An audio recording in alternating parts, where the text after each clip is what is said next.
Greetings and salutations, friends, and welcome back to Stamford Bridge. Possibly, anyways. I'm noticing that the restream is blinking aggressively, but we might be live. It's decently certain. That's good to know. And of course, we've got to start by asking Sargon his opinion on the United Kingdom ceding border control rights of Gibraltar to the Spanish. You know, the government's official line is, we are maintaining sovereignty over Gibraltar.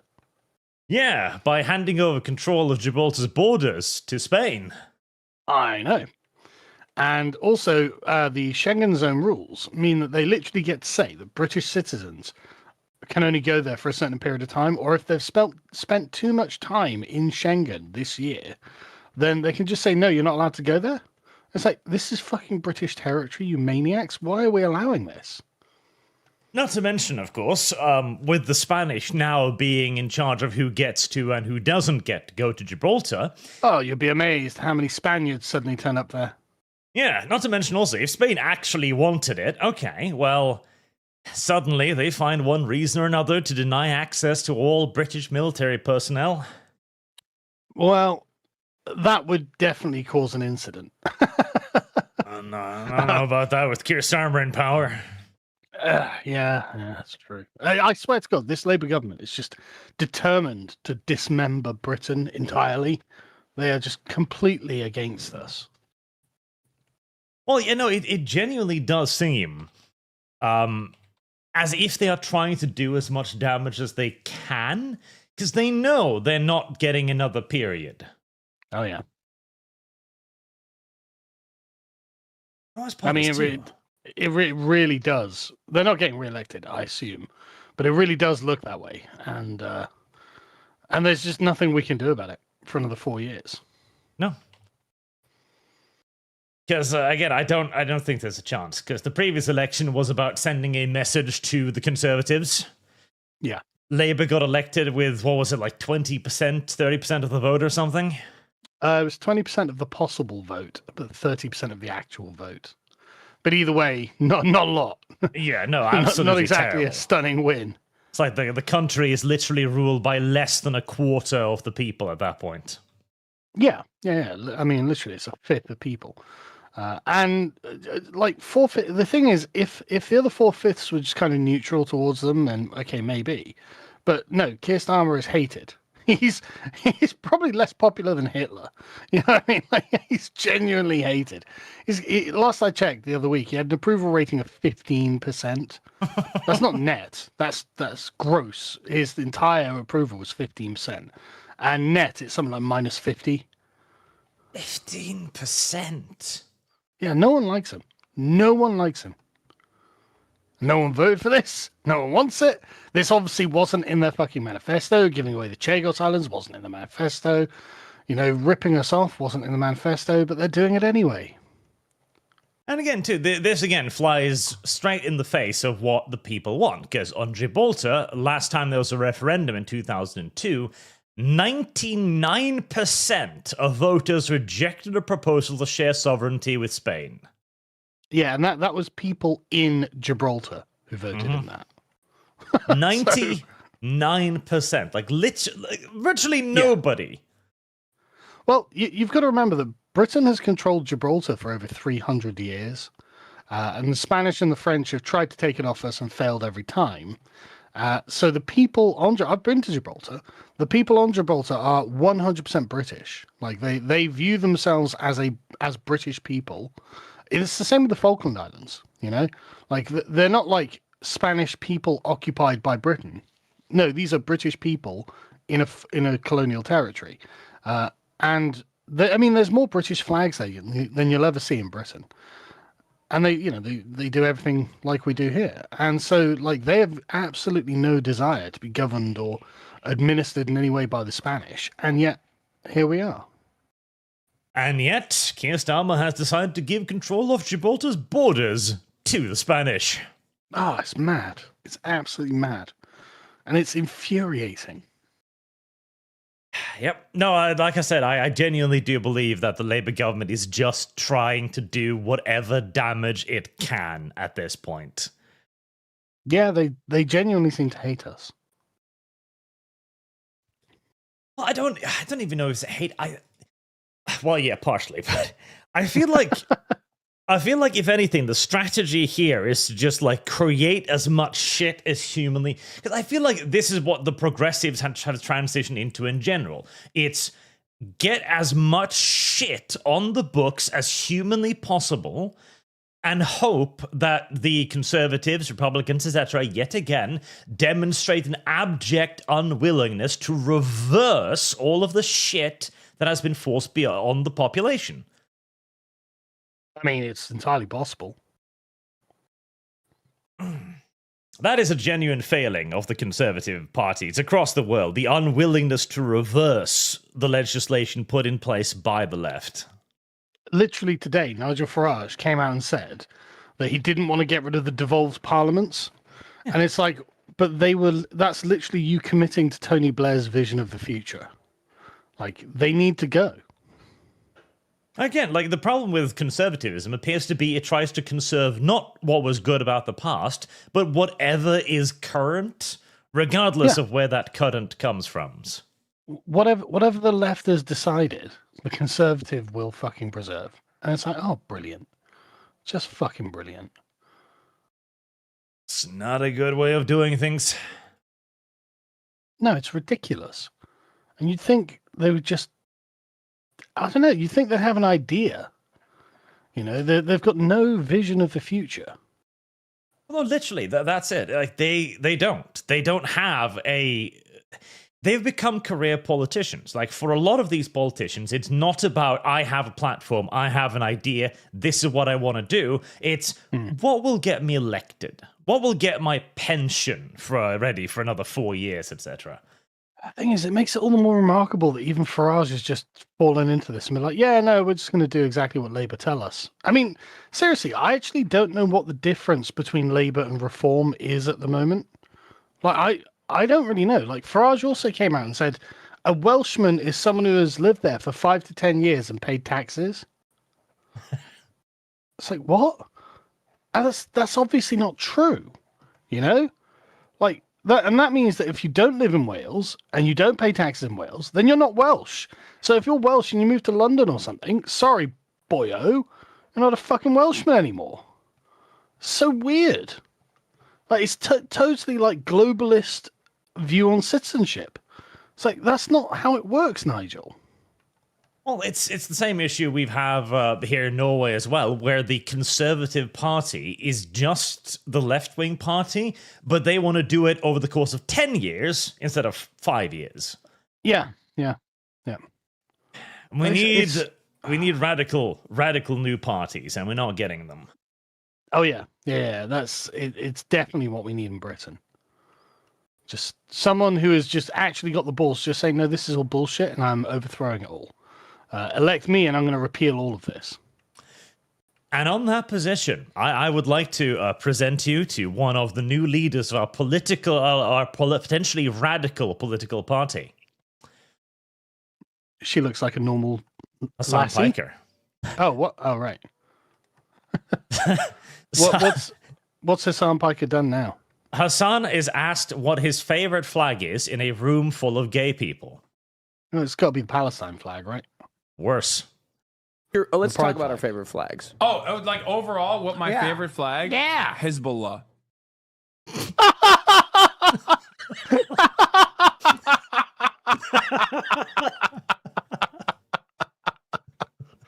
I mean, that's literally a prescribed terrorist group, Hassan.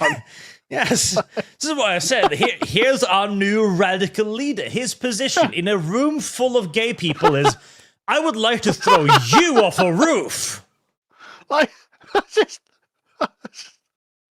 that is genuinely impressive. That he without flinching as well. He didn't even pause. Yeah. Oh no, not a moment of hesitation. Obviously. I mean, you know, everyone thinks. I'm surprised he didn't say the Soviet flag. I mean, no, he reached for the worst thing. Like, he has become a radical anti-queer activist at this point. It's like, no, you listen to me, homosexual. To the roof. That is genuinely mad. I the thing is, you always imagine there's a bottom with Hassan Piker. Like, this can't go any lower, right? So surely this is the lowest it can go. Israel, America deserved 9/11, or platforming literal terrorists, or anything like that. And then it just keeps getting worse. Oh yeah, there is no bottom. Is there a flaw to this? I think if anything, Hassan is a spiral. He's beginning to pivot now, okay? He's leaning towards the anti-left wing, and he's eventually going to break through. It's like, no, look at this team in 2025. I was always saying we should throw them off rooftops. Thing is, like, Hassan isn't a Muslim. But I know he'll say, I identify as a Muslim, but, like, he's not a Muslim, right? As in, ideologically, he's not a Muslim. He doesn't do anything Islamic. He's just Turkish, which, crime enough. But, like, these guys are, like, hardcore. Like, he wouldn't want to live in their regime. Oh, God, no. Like, they're like, no, Hassan, you can't go and see a prostitute. Like, look at him. He's a grown man wearing more jewelry than the average woman who paints his fingernails. Hezbollah would have issues with him. Well, I'm pretty sure he calls himself bisexual. There you go. Another thing that Hezbollah might not be in favor of. Yeah. might not be in favor of. Might not. But it's just, it's wild. I mean, it just goes to show you how fucking amazing America is. The concept of rights and freedoms in America is fucking cast iron, man. Well, that is genuinely what has become a major issue now in the US. You have people who are openly arguing for straight up sedition. Like, leave America, and nothing can be done about any of this. Yeah, I mean, yeah. Like, he's literally got a constitutional right to be like, I love terrorism. Yeah. I wish to undermine the American government. Yeah. Oh, not just undermine. I mean, he wants them actively overthrown, right? Yes. Again, he was on the streets during the riots in LA. Yeah. The man is there, blocking roads in clear violation of the legal system. I think there's a picture with literally a sign behind him, "Do not block road." Probably, yeah. Yeah. Egging people on. Like, this has got to be in violation of some laws, one would think. Yeah, you might think so. And he's doing so on camera. But again, nothing's going to happen to Hassan Piker. It's fucking incredible, the charmed life that he leads. Well, it's because, again, like, did you see recently YouTube's mentioned that they were going to loosen their content moderation? Oh, no, I didn't. Let me see if I can find it. Right, here we go. So, according to a report gathered by the New York Times from a dude inside of YouTube, YouTube have instructed their content moderators to favor freedom of expression over the risk of harm in deciding when to take down a video. Oh, really? Now, this is alleged, inside whistleblower, wink, wink, etc. Yeah. But all of the other platforms have begun to turn this way, slowly but surely, loosening content moderation, getting rid of fact checkers, and so on. Yeah. YouTube is the last one to finally go like, yeah, no, the winds are changing. Guess we're going to have to. I mean, I don't know. I reckon it's about money for them. Quite possibly, but the two are also interlocked, As one thing grows more popular, they'll need to cater to that audience. Yeah, absolutely. But, like, I think that, they've just taken down I mean, think of all the millions and millions and millions of unmonetized views that YouTube misses out on because of this woke content moderation policy. And, like, YouTube must be like, we should have been monetizing that. And I do also believe that the negative PR of individuals like Hassan is really beginning to test the other platforms too. Yeah, I do wonder about Twitch, man. Because like Hassan must be a significant portion of their revenue, like 5% or something.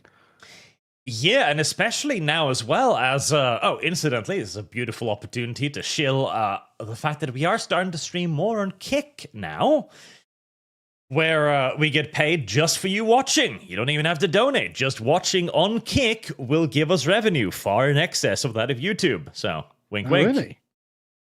Oh yeah, Kick pays way more just for views than YouTube by a ridiculous amount. I didn't know that.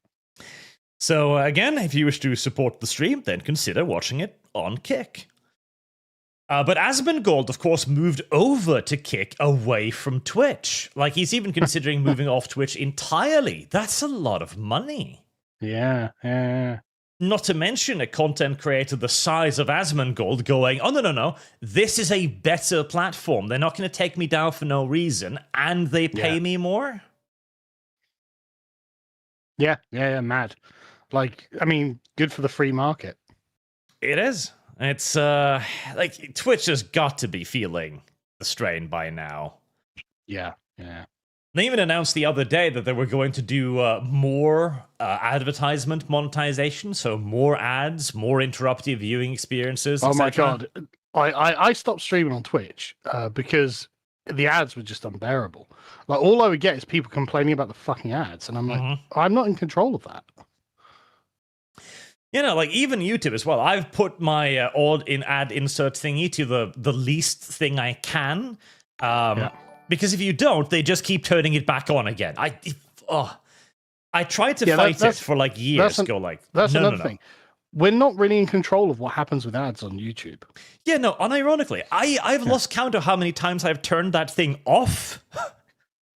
And then a few months later, it's like, oh, it's back on again. I've had people being like, I've uploaded a 12-minute video, and they'll be like, oh, there've been 10 ads in this. I'm like, yes. I'm putting ads on it. Like, I mean, I click the yes monetize button, but YouTube does that automatically. You know, I'm not in control of that. Oh yeah, like I've given up on my my Lord channel. They've carpet bombed videos with ads like 6 times now, adding in new ads each time, and you've got to opt out of it. So you got to keep an eye, like, oh god, what is YouTube doing now? Like, do you opt out? And it's not like they tell you. It's like, hey, would you like to do this? No. Yeah. Honestly, right. If you watch a few hours of YouTube every day, or 10 hours a week, it's worth just paying for YouTube Red. Honestly, it's worth it. I pay for it. Like, I don't watch any fucking adverts on YouTube. I just pay like 13 quid a month, and I watch YouTube all the time. So a number of hours fucking saved basically watching ads for 13 quid a month, definitely worth the price in my opinion.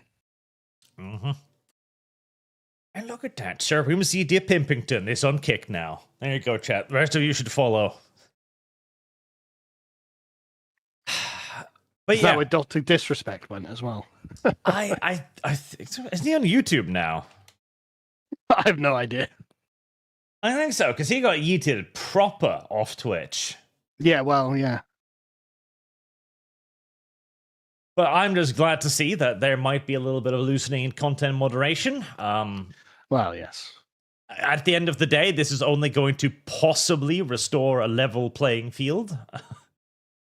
And maybe at some point, the opposition will experience some sort of consequences for flagrantly violating the law live on fucking air. To be fair, all we've needed to win is a level playing field, which is why they put their thumb on the scales. Yeah, literally. I mean, our favorite anti-gay activist has talked about this quite a bit too. He explains the reason why he felt the need to cover his face, for example, with the Palestine scarf. Was not because he was trying to not be spotted or anything. It was to protect himself from tear gas. Yeah, I'm sure the Palestine scarf does that. Absolutely. Especially as tear gas targets, as the name suggests, the eyes. The eyes, yeah. But it's all an act. You can even see it on the picture here. He's wearing a plate carrier without any plates in it. This is just a fashion accessory. All of this. He's wearing a paint mask to protect himself against the tear gas. He's so bright. He literally is. he's just the smartest man on Twitch. He's a fucking glow globe. He is. God, this man. I love the idea that as if Hassan Piker is brave enough to go anywhere near tear gas. You know, he wouldn't have a fucking fight with Wigger. He's not gonna go get, like, potentially get rubber bulleted and tear gassed by the cops. Like, fuck off, Hassan. Everyone knows you're a coward. Yep.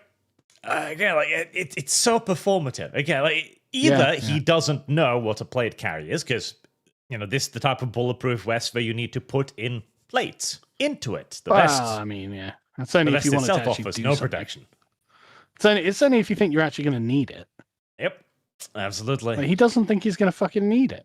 And to be honest with you, I don't think he's going to need it either. No. I mean, you remember when he claimed that he was stopped by the cops at an airport for his political beliefs? Oh, yeah. Turns out he fucked up his paperwork. Oh, what shock. And so they stopped him for that. Like, no, idiot. You filled in the forms incorrectly. To be fair, my political beliefs do involve not filling in forms correctly. Because I hate bureaucracy more than anything, so... That be true. And, of course, Hassan is not the only one who's been saying interesting shit about the LA riots. I love this one. Yeah. The president of the Mexican Senate is like, look at this, Mexico. Yeah. It really, really interesting how basically all of the Mexicans came out and were like, yeah, we're a bunch of third columnists. Mm-hmm. What? Are you? Are you sure you should just be saying that? Well, like, they've been stating it, obviously. Like, they're Just going, outright. okay, why are you doing this? Well, we're here to protect our people from ICE. Oh. Yeah. Okay. The Mexican president was like, our countrymen need us. It's like, what? Oh, so they're not Americans then? Okay, I mean, good to know.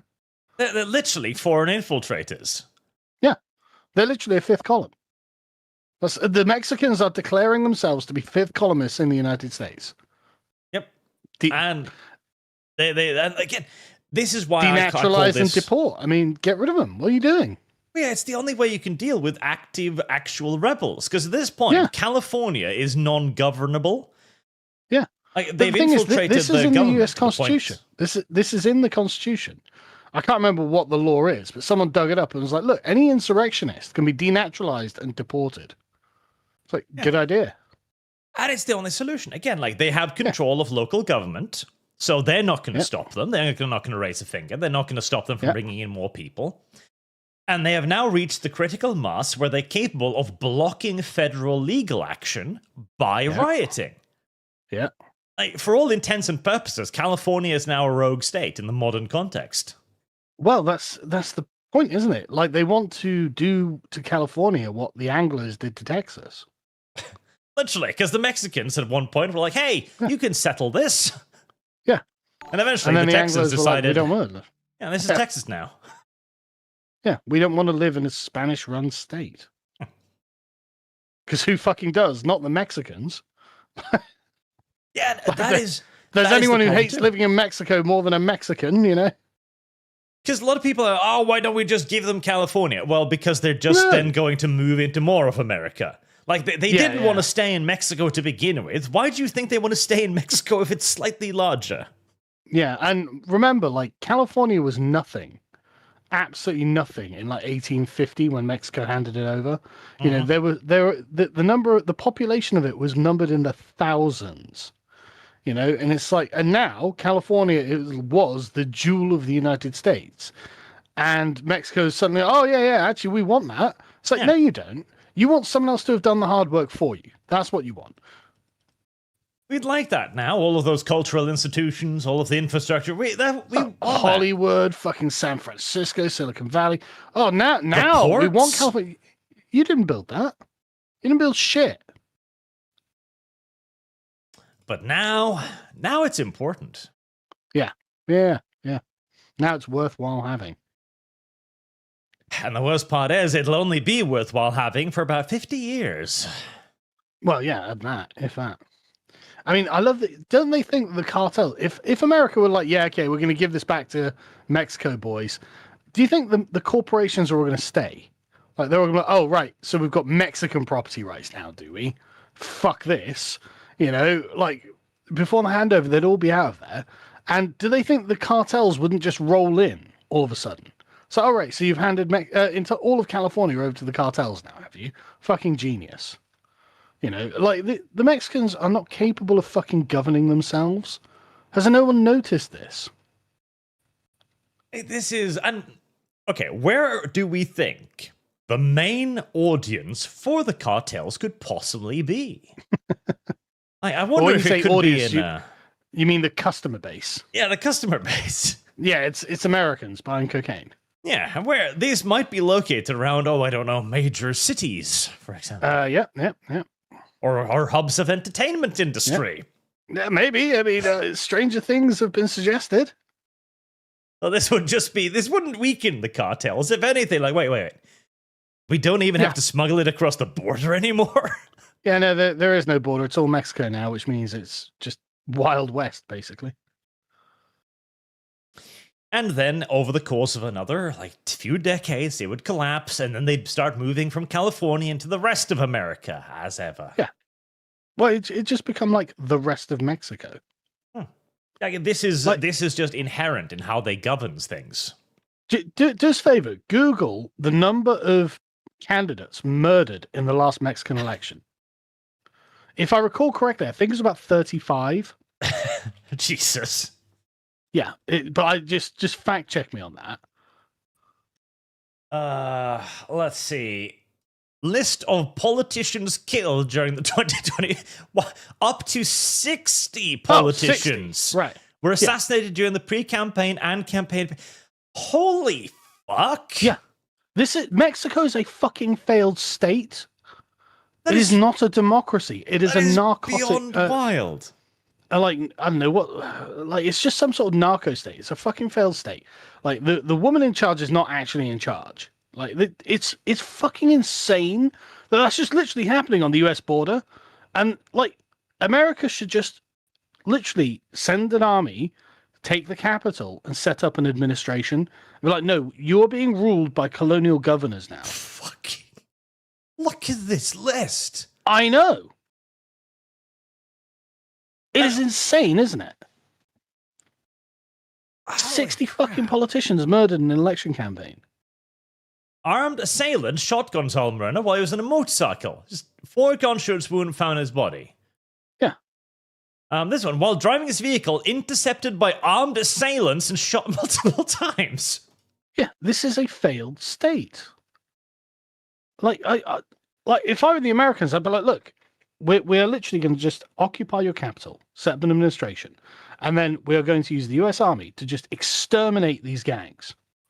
There'll be no mercy. They're going to get fucking exterminated, and we will just administer you as according to the US Constitution, and everyone will become safe and happy and rich. Again and again, killed by armed assailants. So, listen, this wasn't some kind of drive-by shooting, like some sporadic act of criminality. This is cartel assassinations. Yeah, these are hit squads. Yeah. Of armed professional killers that ride up in a fucking Toyota, 4 of them with automatic weapons and yeah.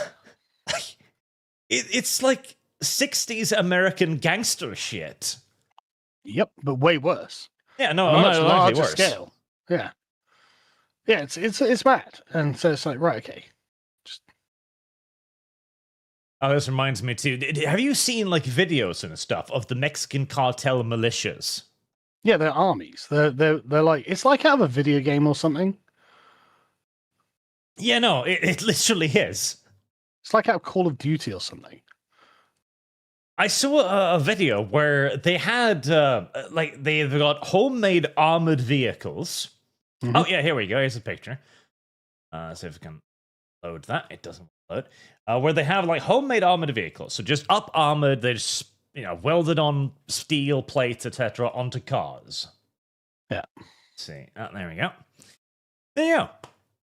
A fucking tank. Yeah. I mean, look at the guards around it. Look at the men around it. These are paramilitaries. Yeah, straight up paramilitaries. They've got access to like RPGs, sniper rifles, like assault rifles, light machine guns. This motherfucker's carrying an anti-material rifle over here. Yeah. Like, if you're the president of Mexico, what is the argument against asking the US to take them out? Like, if you're the president of Mexico, look, our army can't do this. Because, I mean, do you know anything about the Mexican armed forces? Half of them's probably owned by the cartels, I imagine. It's not even that. They've historically and consistently been notoriously shit. Constantly incapable of actually maintaining a proper military command structure. And so if the Mexican president saw, well, look, our army can't take these guys out, but maybe America would like to, so there's less of a drug problem in America. Why don't you work with the administration of the United States, no matter who it is, to get rid of these guys? Like, what's the argument against it? Oh, sovereignty. That's what they're going to claim. Sovereignty. Shut up. You don't have a fucking sovereignty. You're ruled by cartels. Yeah. Like, I had to read about the Mexican Navy recently. Yeah, go on. The Mexican Navy has never won a naval engagement in the entire history of its existence. What's the point? What's the point of it existing? So yeah, the cartels have a better army. And unsurprisingly so. Okay, yeah. You could either join the Mexican army, where you'll be led by idiots. You won't be deployed effectively, even if you do get there. Your weapons are going to be second and third grade, and you're going to be paid nothing. Or you can join the cartels, and the motherfuckers are going to give you scars, fucking 50 cal sniper rifles, RPGs, manpads, and pay you a hell of a lot better. I bet you get paid on time too. Oh yeah, and you don't have to worry about getting assassinated because they have the monopoly on force. Yeah. You're the one who does the assassinations. Yes. It's genuinely mad. The only way this happens is literally if the US Army moves in and just declares war. Yeah, they should. They unironically should. And the Mexicans will whine about it, but that's literally all they'll do is whine about it. But our sovereignty, well, listen, you've proven that you can't maintain it. Yeah, exactly. Shut up. What are these cartels doing here? It is. I would literally like give an ultimatum to the Mexican president. You have 6 months to clear up the cartels, and if you don't, we will. Get on with it. And they'll panic. They'll do nothing, and they'll be like, right, okay, well then it's time to deal with these cartels, isn't it? Yep. I mean, you can just bring up this, like, okay, 60 politicians were fucking assassinated. Yeah, it's mental. I adore 60 politicians. Holy fuck. One election. So absurd. I saw a story a while ago about a town in Mexico that doesn't have a mayor because every time someone gets elected as the mayor, the cartel just kills them. Totally ungovernable. Yeah. Very obviously. And these are the same people that go like, oh yeah, why don't you just give us some more land? We'll take care of it. Like, seriously, in response to this, if I were Trump, I would have just annexed a border town. Seriously. I would not treat Mexico with any fucking respect. I'd be like, look, you aren't a country. You're a failed state. Shut up. Yep. It's obviously ridiculous. And again, this is just... This seems to be endemic. Yeah. Did you hear about Mr. Beast's well in Africa failing? Oh, I did. How did that go? Because, shit. On the one hand, I actually kind of... Because there was a woman from Africa who wrote about it, saying like, okay, listen, this is white colonial savior stuff. I'm like, okay, well, that's good point. Ridiculous. It is. But then she goes, we don't have the industry. Nobody here is nobody's drilling wells. Nobody's making pumps. Nobody's making the filters. Sorry, are we calling wells industry? Fuck, when you don't have anybody. But this is the thing, like, a well, that's not industry, that's just basic infrastructure. No, honestly, I read an article from one of the countless NGOs that build wells in Africa, explaining how the locals build wells. Can you guess? Go on. Well, I assume they dig a hole in the ground. They dig a hole with their hands, shovels if they can find them, and then they wait for rainwater to fill it. That is an African well. I mean, yeah, I believe it. It's like, to be fair, building a deep well is actually somewhat complicated. You need some specialized equipment for this, but there's nothing in Africa that exists to do this. Our ancestors did this 5,000 years ago with deer horns. They used antler picks to dig out the ground 5,000 years ago. I mean, I'm just saying. It's if they can't maintain stone bridges. Well, yeah.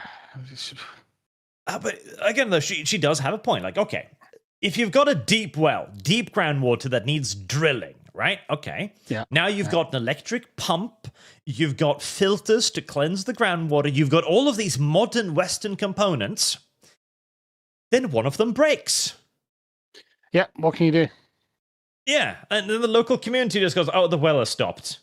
Right, should we fix it? Should we start building the filters ourselves? Nah, some rich Westerner will show up in a few months and build a new one. Oh, thank God.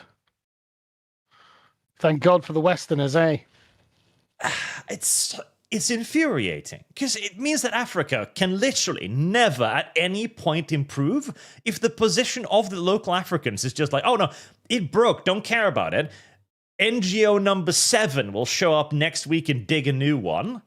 Did you see there's a clip of an African guy talking to some other African woman, and he's just like, look, our language doesn't have a word for maintenance. Really? Yeah. He's explaining to her why Africa's in such a shit state, and it's because they just don't have a concept of maintenance, like repairing things as it goes. And he's just like, look, that's why, And he's the one fucking smart guy in Africa or something, but you could tell that like he's just trying to drill it through their heads. Yeah, and it's a weird combination. Have you watched the movie Empire of Dust before? I've seen bits of it because it's all subtitled. I didn't watch the whole thing. Yeah, so one of the fascinating things about Empire of Dust is it's all the quest of getting gravel. It's like 2 hours of Chinese workers trying to get gravel so they can repair a road the Portuguese built 200 years ago. Yeah. And they find the local guy who's like, I can give you gravel. And they say, okay, we'll order the gravel. Gravel doesn't show up. So they need to go find the guy. Why don't we have our gravel? And he's like, oh, you didn't pay me enough. Motherfucker, we agreed. But now I've changed the terms. Oh, God. And they agree to a new price. Still no gravel. They show up at the guy's house and he goes like, listen, I'm worried that you'll steal our jobs. Like, motherfucker, you haven't done anything for 250 years. Like, I can't give you gravel because you'll replace African workers. Like, you haven't done anything. You don't work. I've heard so many of these fucking stories from people. Like, just a lot of them sort of anonymous accounts. Like, there's this one guy who was Rwandan, and apparently he realized that if he didn't spend all the money he made farming bananas, then he could buy extra land, farm more bananas, and get even more wealthy, right? And so this is what he started doing. But then the local community started shunning him because it was assumed. This is what he started doing. But then the local community started. What the hell? I can hear myself. Yeah, double Sargon for a moment there. The local community assumed he was stealing from them, and so they made him stop. And it's like, what? Because he planted twice as many bananas, sold them at the market, and made money. Everyone's like, yeah, you're stealing from us. That's not theft, you fucking idiots. But he when asked by the guy who reported this, he was just like, well, I just didn't want to get in more trouble. And it's like, well, there we go. Fucking there we go. It's a fascinating combination of unwillingness to do anything and at the same time utter paranoia that somebody else might do it. Yeah. Oh God, someone else is going to do some work and get rich. We can't allow that. It's insane. On the one hand, you see the argument, right? Okay, if somebody else starts taking the gravel, there will be no work for the locals. Okay, But did then you actually do anything? Yeah. But if you're the one getting the gravel, you're the one working, and you've got the job. But then they immediately think like, but what if somebody else delivers the gravel in the future? What if the Chinese start making gravel? So I shouldn't deliver gravel to begin with. I mean, why isn't if the fear is what if someone else does it, then shouldn't you do it right now? And they don't. Isn't it inevitable that someone else will do it if you don't do it? Well, clearly not. If it hasn't been done for 250 years. Okay, yeah. Just in every other country, in every other continent, it would be inevitable that someone else would do it if you were paid to do it and you didn't do it. But not here. Yeah, but not here. Fucking hell.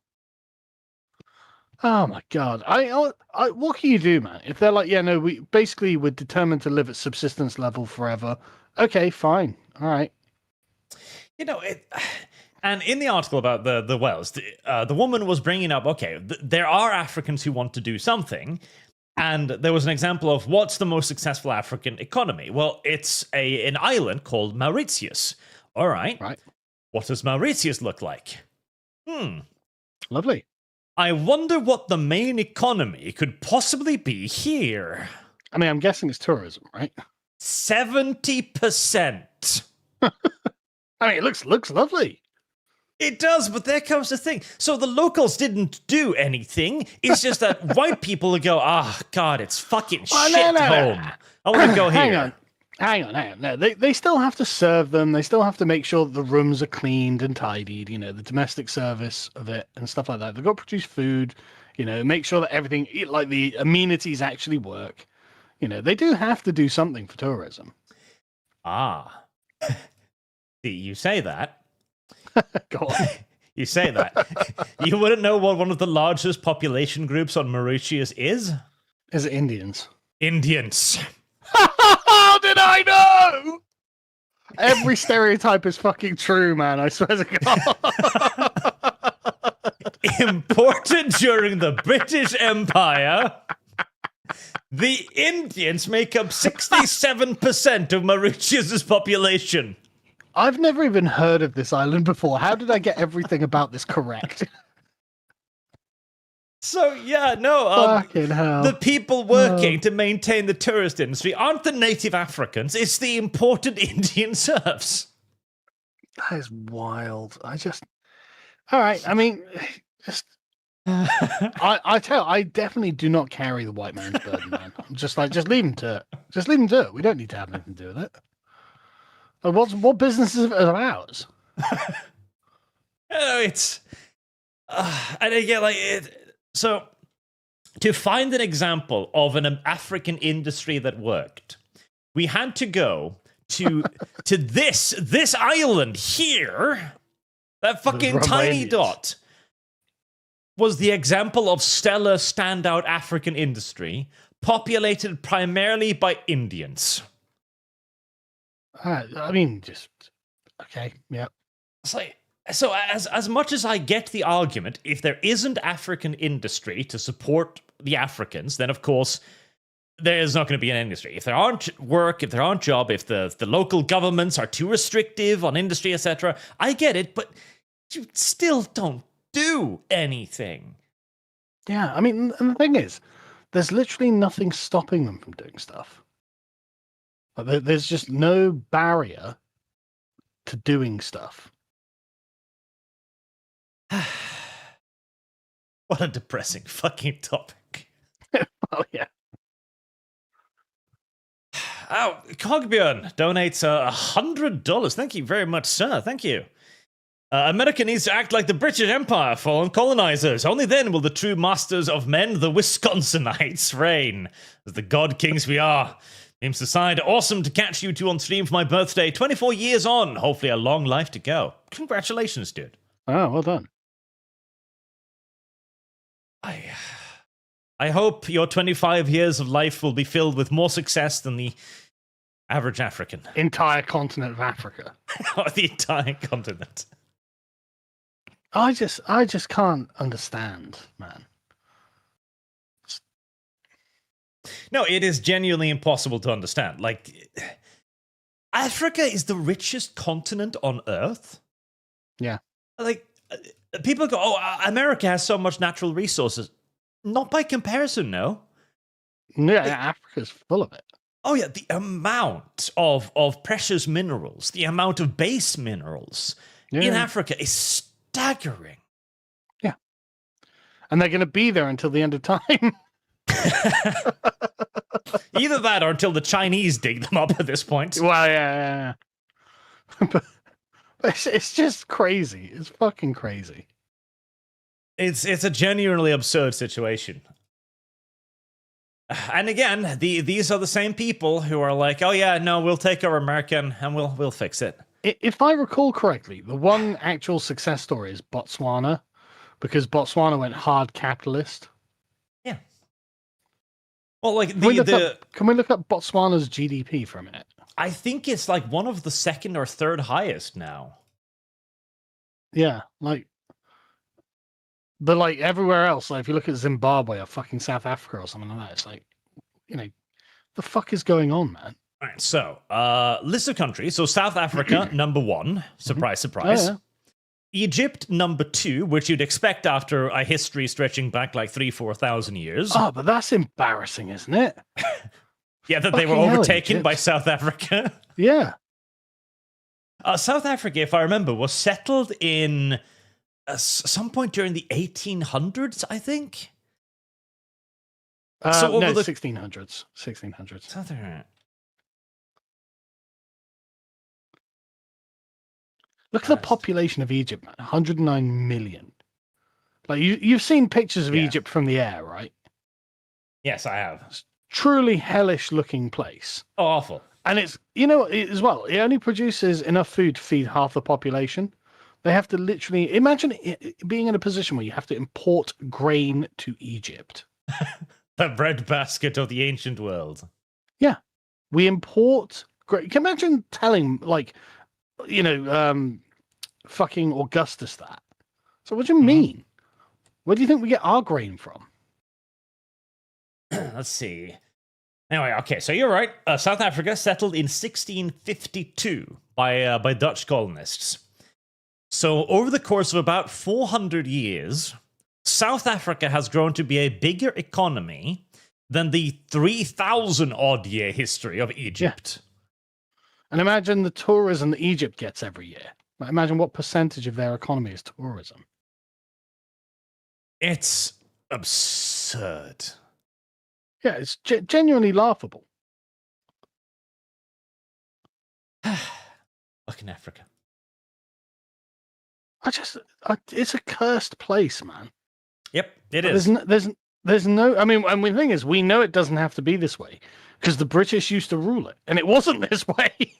It has been demonstrated that it doesn't have to be. Yeah, Rhodesia was unironically a fucking paradise. Ah, but it wasn't a liberal paradise, Sargon. That's a good point. That's a good point. It was an imperial paradise. Yep. So it's got to go. Yeah, it's either a liberal paradise or hell on earth. Well, I guess there's always going to be hell on earth then, isn't it? Only option. Only option. Fucking hell, man. I tell you what, there's never been a stronger argument for the British Empire right now. There really hasn't. Like look at the state of the fucking world, man. Like I saw an image of Kingston in Jamaica in 1961. Gorgeous. Again, paradise. Absolutely gorgeous. See a picture of it now? Shithole. Yep. You'll be unsurprised to learn. Shocked. Absolutely. Yeah, thing is, exactly the same street as well. That's the thing. So it's just like, Jesus, man. Why have they learned nothing from us? Well, because they're afraid that if they learn something, somebody else might learn it too and get ahead. I guess. I honestly, I think a lot of it is probably down to resentment. Possibly. Pride. But I think jealousy is the ruling fucking emotion in Africa. Maybe.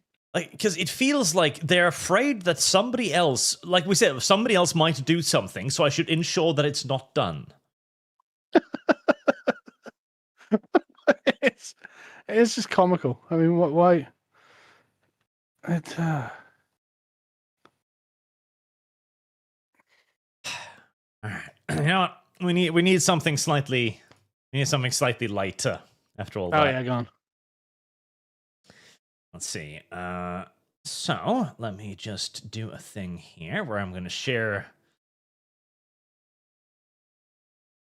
a new stream, because now I've gotten sick of the ads, so I've moved more over to Brave, but Brave requires a different window. Yeah. Okay.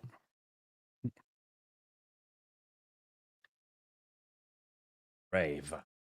So this one is just a lovely little piece of good old-fashioned karma to brighten our day.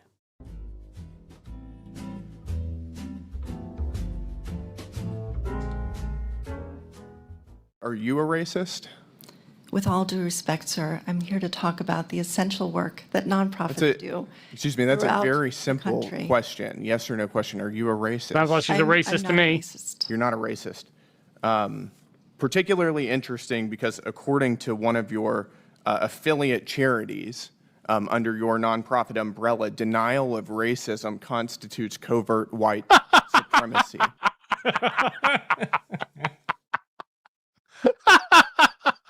That's Whoops. good. That's good. I'm well prepared, bro. Well prepared. Yeah, she is a covert white supremacist. So that's true. That's 100% She is. true. By Yeah. her own standards, she's a covert white supremacist. Well, no, just all of the sort of paternalistic leftism really is a form of white supremacy. Unironically. Are you a covert white supremacist? Sir, I'm here to talk about the essential work that nonprofits Answer the question, bitch. I can't answer that. Are you a do. covert white supremacist? Can I talk about the work that nonprofits do in No, your I'm district? asking you if you're a 'Cause I think covert that's- white supremacist, which, according to one of your own organizations, again, denial of racism constitutes covert white supremacy. That's so funny. Would you like? I love that. See, of course, because for the leftist, this is fine. Holding two mutually exclusive positions, that's the baseline of leftism. Yeah. But whenever this is actually pointed out, it does not compute. And you can see on their face that it doesn't compute. She doesn't even take it in. I don't know, man. I think that they would probably argue that, yes, they were white supremacists if she wasn't on trial, you know? Yep. Like, I think, like, because Robin DiAngelo argues this all the time. She says, yeah, I'm a racist, I'm a white supremacist, and I feel guilty about it. And it's like, okay, but I'm not, and I don't care. Shut up. Like I'm to answer sorry, the question? I don't know what the question is. So you refuse to answer whether you are a covert white supremacist. I am here to talk about the essential work that nonprofits do. If you'd like to ask me a I question am utterly about dumbfounded. nonprofits You are on in your record right now, district and you will or not say throughout that the you are not a country. covert white supremacist. I refuse to deny that allegation, sir. Oh, pleading the fifth, please. I don't want to incriminate myself. That is gold. That is a funny one. That is a good one. I like that one. Yeah. Something nice and light. I love his face as well. He knows he's got it. He knows. He knows. He's so gone. There's no getting out of this. And a good news thing as well. Oh, Now, really? I know you're as addicted to Mountain Blade as I am.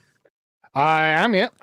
Yep. I try not to play the game because I know if I do, I'll start missing work. Yep. And we're getting a Mountain Blade competitor now. Oh, okay. Yep. And I mean, it looks Much nicer than Mountain pretty Blade. good. Much prettier than Mountain Blade. I mean, Mountain Blade, Banlord's quite old now, so. Yeah, but Banlord still looks okay, but this looks really good. And Yeah. formations, blocks of troops. Oh, can you even imagine? Oh, Man, that's one of the big thing about Banlord. It's like they've done nothing with it. Okay, you've got a good baseline here, but like actually make it work properly, like a battle simulator. Yeah, they've like talked about doing formations for ages, but okay, you can put your dudes in a square. It doesn't do anything. You can't command them effectively in that square. Yeah, there's no advantage to doing so. Yeah, But the only thing in Banlord that works is the shield wall. That's the only thing it's useful to have. Shield wall or just normal. Yeah, and even then, it's not a proper shield wall. It just tells your idiots to hold up their shields. Yeah, but at least that has a positive effect on the battle. Mm-hmm. Meanwhile, this game, look at this. Fucking pike formations. Oh, incredible. Like, bracing. Like, my god. I mean, it looks beautiful. It's supposed to have, and like, I mean, look at this. Fucking hell. Sorry, I'm going to look this up on Steam. Yep, Chronicles Medieval. They want to have more, like, realistic combat. They want to have a full-on campaign mode with actual, like, story, cutscenes, all of this cool stuff. Yeah, that sounds wonderful. And they do indeed have a, like, overworld map. They're not ready to show off much of that yet, but in this video, I think they show it. So it is proper Mount and Blade, like, campaign map style stuff. Yeah. Oh, and command chain too. So, see if I can bring this up. Oh, that's a good idea. Well, the idea is that you will actually be passing orders down to your various formations. Good idea, yeah. Well, I've there you added go. that to my wish list. So you've got commanders. You're the boss man. You send out orders to riders and commanders who then have command over their units. So you can actually potentially move armies. Oh, wow. How exciting. Yeah. No more like, But everyone on hotkey 1, cavalry on 3, archers on 2. Just charge everyone. Yep. You'll have formations now. Well, I mean, that sounds amazing, and I didn't even dream. Yep. So I am very much so looking forward to this. This sounds really, really, really good. Yeah. This sounds amazing, and I hope it is as amazing as it looks. Yeah, I mean, it sounds fucking brilliant. Like, who could complain, right? Right, let me do a few of the super chats whilst we're here as well. Yep. Valumyor. Apparently Hassan got his fast travel privileges revoked by the TSA for associating with the clear enemies of the state. Yeah, it's really weird how that works. Strange. I bet Hassan was like, I thought this was America. Well, you've been doing your level best to make it not America, Hassan. Exactly, So, yeah. Reverend Norse, it lives! Stamford Bridge, it does.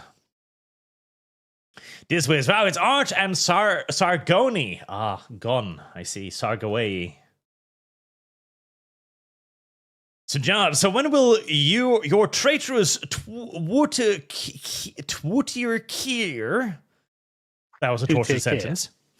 Do you mean he means to take here? To take here, give Northern Ireland to Ireland. Didn't Gaddafi get killed by his own people when he had 15% approval rating? Honestly, I would not be fucking shocked if tomorrow we hear that David Lammy's gone to Ireland now. And it's, oh, fucking what's he doing now, you know? It's over. David Lammy has departed. Yeah.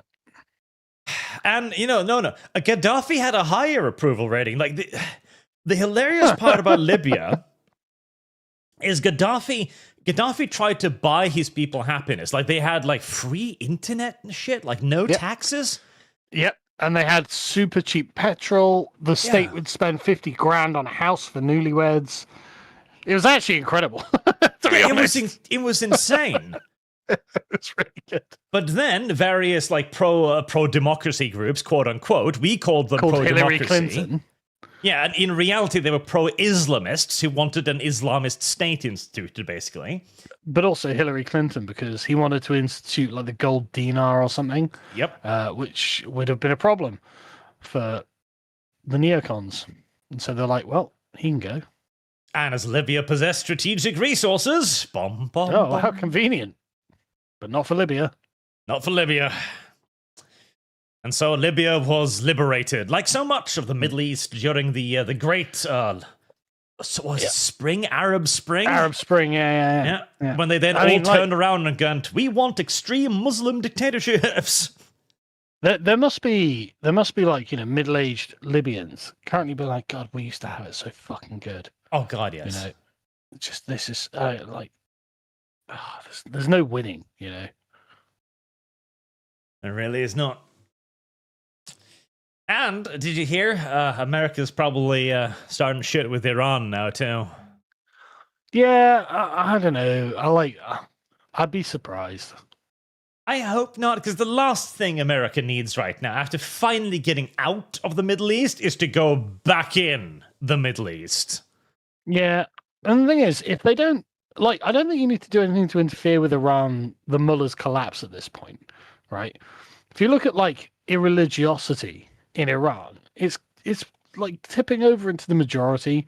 Yeah. So it's just why do anything? These guys are on borrowed fucking time, and they know it. Yeah, a few years of shit rule will end them. Don't worry. Yeah, but it's literally coming to the end now. I can't remember what it was, but it was really fucking low. Let me Google it a second.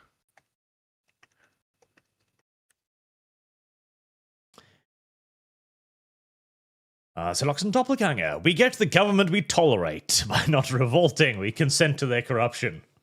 So this was 2 years ago, right? An opinion survey of 158,000 people showed that 80% rejected the Islamic Republic. 80%.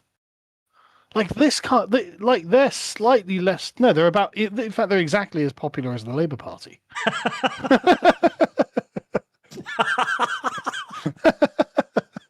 You need to tweet that out, or I'm going to. Jesus Christ. Go ahead. That's brilliant. Yeah, but it's also true. Yeah, no, and here's the thing as well, America. If you start interfering with Iran, you will actually make the mullahs more popular. Because it's like Canada, okay? The only thing they hate more than their own government is you. Is yours, yeah. Literally, just don't do anything, and this is going to come to an end. Dreadnought Logan, Carl, I'm sorry that your prime minister is French. Aren't we all? Oh, God, I mean, he's not even French. That's the thing. But he's just shit. Is French a nationality, or is it a spirit of surrender? Well, the thing is, he's not surrendering because there's no enemy. No one's attacking us. We're under no threat here, right? It's just, he turns up at Mauritius one day. He's like, "Hi, would you like these islands that we own?" And they're like, "Okay." And he's like, "Yeah, we'll pay you for the privilege, like 90 billion or whatever it is." It's like, what? Why the fuck are you doing that? We just have to. So who's making you do that? His conscience. He surrenders to his conscience. I guess, but it's like there's no one putting it, what are the Spanish going to do about Gibraltar? Fucking nothing. They've spent 300 years trying. They've failed every fucking time. They're going to do nothing. It's like, no, nothing happened. We didn't have to give the Spaniards control over the borders. There's no. It wasn't. They weren't going to fucking take it if we didn't. And perhaps that was the problem. Well, I guess. None of this is necessary at all. Rubberleg623. My favorite, They Who Must Not Be Named. Good to see the cowardly Briton came out on the bridge and faced the rugged Viking face to face. Unfortunately, I had things I had to do. But we are back. Marksman, Sargon, the black professor you shared a video on with Madam Savvy. His name is Frank Zanu and his YouTube channel. You'll love his discussion about the race in Africa. Very brilliant man. Invite him for Lotus Eaters next time. He is in England. what has someone got a clip? That clip, you know the clip I'm talking about, right? Has someone got that clip? Because it's so fucking. It's just brutal, frankly. If someone has it, you should post it in the Discord that we've got for Arch and Sargon clips, and we'll have a look at it. Yeah, it is so good. Alex Anderson, reactivate Her Majesty's victory. Summon the ghost of Nelson, dust of the red jacket and prime muskets. Honestly, anything, just fucking anything at this point. Anything that's not more surrender to people who aren't even fighting us. Like, if they were at the borders or something and they had an army, I'd be like, okay, maybe. I mean, I wouldn't, but like, I could at least understand why these things were happening. But nothing like that's happening. We're under no threat. We're just like, you know what we need to do is commit suicide. That's what we need.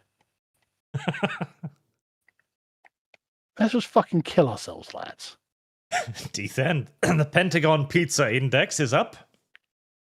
Oh, is it? Really? Interesting. Right, okay. So maybe we are going to war with Iran then. Yep. Probably. What was it? Basically, the Pentagon PSC theory is that whenever the Pentagon starts ordering large quantities of pizza is because of overtime, and that's usually when America needs to bomb something. Yeah. And to be fair, it's a pretty good index. It's clever. It is, because all of America's command and control structure is in that fucking building, so... Yeah. Something's going on.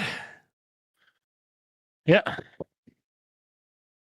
Marksman 117B, show Sargon the video I sent you in Discord of the white liberal being made to hold up his own principles by the black guy for Little Dictator Fund. Did you send me that? Have I probably misplaced it? That's a shame because it sounds funny. It does. My Discord is a bit of a mess when it comes to DMs. Counter-structure has been around for 25 months. Don't you miss it when commie propaganda was the strong farm worker, the strong factory worker, and the strong war worker. I mean, it was better than this, I guess. Maranga 2, I need a favor, Arch and Sargon. Dankula is working on a video on the Paraguay War, and being a bagpipe Paraguayan Keltaboo with connection to the war, I can help him with the research. Well... Super chat him. Yeah. I don't know what I'm supposed to do. Hey, a dude in my chat wants to help you with the research. I don't know if this is... appreciate it. Yes. Maranga2, so if you could send Dank my Discord username, Maranga2, so that I may help him. Do us a favor, like DM it to me, Arch, and I'll send it to him. Let's see. Maranga 2. There.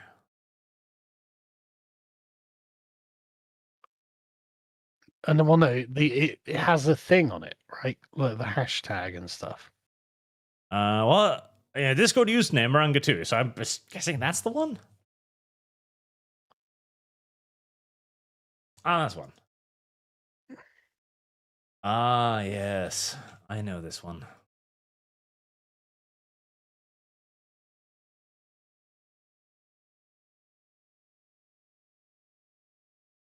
Got it? I do. Let me open a window here. There we go. DM me that, and I'll send it to him. Oh, no, it's just the name, Maranga 2. Oh, right, okay. I found this here. A lovely little video the Marksman sent me. Might as well watch this one, because it's kind of good. Hey, who is this guy? Come with me, here we go. Look, now he's running. There he is, he's running away. What's going on? You got a problem with us live streaming or what? I mean, this ain't where you're from. Is there a problem with me being here? You're a white person. What was that? Listen, this is a black neighborhood. And he's wearing a coffee filter on his face, I'm pretty sure. So I was just DMing Dank that thing. No worries. What's it all about? Y'all don't pay the stolen land tax? The stolen land tax. You're white as well, dude. I don't know what you're trying to say. And you're whiter than him, No, Billy. you're white as well. I don't understand where you're coming from. Because you got to take accountability for it. Accountability for Do I? what? Systemic problems. Systemic problems. Listen, black person, you're oppressed. I know you don't understand, but trust me. Okay, no, let's talk about the systemic problems. Is this area administered by Democrats? Are the systemic problems created by the white liberals? I don't know where this is. Probably New York or something. Yeah, it's going to be like some coastal city, right? So it is going to be Democrat, white liberal problems. So yeah, I agree. It probably is a systemic problem because you're being run by the fucking left. Because this right here, you're occupying indigenous land here. Me. Oh, this took a turn. I thought he was going to defend the black person, but no, Indians. Oh. You know, yeah, okay. the black dude's an invader too. Yeah, you're not indigenous, are you? Yeah, does he look Indian to you? Come on. You're occupying space that isn't here. Wait, but I can say the exact same thing to you. You can. And you And you're occupying this and space. we should. We should be calling out people. Honestly, he and is I deserve we? to be robbed. And there's the line. He and I deserve to be robbed. The white liberal sees a black person and goes, "You're gonna rob us, aren't you?" No, why aren't you robbing us? Even worse. Hold on. God, can you Mr. imagine this? Black person. Why aren't you robbing us? Just the pathetic nature of this person. Well, this returns to our K-Star argument. This man wishes to surrender, but he can't find an enemy. Yeah. Yes, literally. So he goes up to the first guy he sees, is like, hey, you, may I surrender to you? Oh, that's brilliant. Amazing. Who's we? Amazing. You say we deserve to be robbed. Yeah. Okay, take his iPhone. Take it. Take his iPhone. Take it. I use it for mutual aid. You want to help my mutual aid friends? Give me it. You want to? Okay. Give me it. Do you want to Take his iPhone. Take his iPhone. Oh, you just said you deserve it. Yeah. He What are you said he talking deserved to be robbed. But no, he uses it to help his mutual aid friends. Yeah, that's a communist term. Mm-hmm. Want it? Dude, Give me it. I use this to help people. No, you don't. Yes, I do. No, you don't. You want to go Who do you talk help? to Rhonda? Who do you help? I help. Don't Rhonda. care. I help my friend Corey. You just said I you help my deserve to be friend robbed, Omar. though. Listen, Yeah. I have other black people who depend on me. You can't take this. But just you deserve to be robbed, then you get robbed. Yeah. I help so many people that need this because that's the way that I don't connect care. with people. I use. They need this. I do as much as I can. But no, They need this? but you just said you deserve No, to be they robbed. need It seems like crowdfunding. you need this. He needs a phone. He needs a phone. Help him out. He needs a phone. I need a $30 phone. You want this phone? Come get it. Come get it. And the moment he goes, "We should be robbed," one black person grows into two. Now, there's two people who want his iPhone. I think someone's getting robbed today, boys. He said he deserved to be robbed. Do you know what Kofi is? Come get it. We can do that. Come get Look, it. We can do that. Look, now they'll we take can the do phone. Kofi. We can get do it. Kofi. I use this for crowdfunding. No, you said you deserve to be robbed, though. I use this Break for this mutual bitch aid. in my hand. And you'll be hurting people. Who? You'll be hurting my friend Corey. How? I love how they're grabbing the phone too. Unbelievable. I mean, it's totally believable, but like, what a fucking loser. Can you imagine the thoughts running through this guy's head, though? Hold on.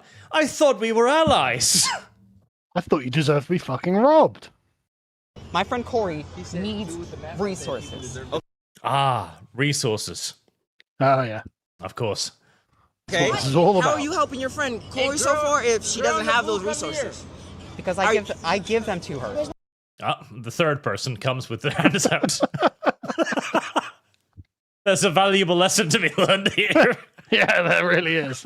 As well as several other Giving it to people. her and actually allowing her to So you have said- you said- the you said you choices wanna of help This guy people? said he deserves to be robbed. I don't want him to be robbed. We're not Alrighty, gonna let so these kids rob him. different things. But see what happens when he says, "I deserve to be robbed," You're and not then he either. gets I am helping robbed. people. See what happens?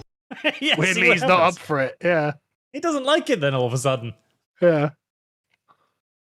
Oh, God. He doesn't want to get robbed because And I think this is the fourth new person nobody wants to who get check robbed. it here. No one deserves to get robbed. You should. This guy's a lunatic. Huh? You should be. Should be what? You should be upset with people like me. I am. That's why I'm finna rob you, dumbass.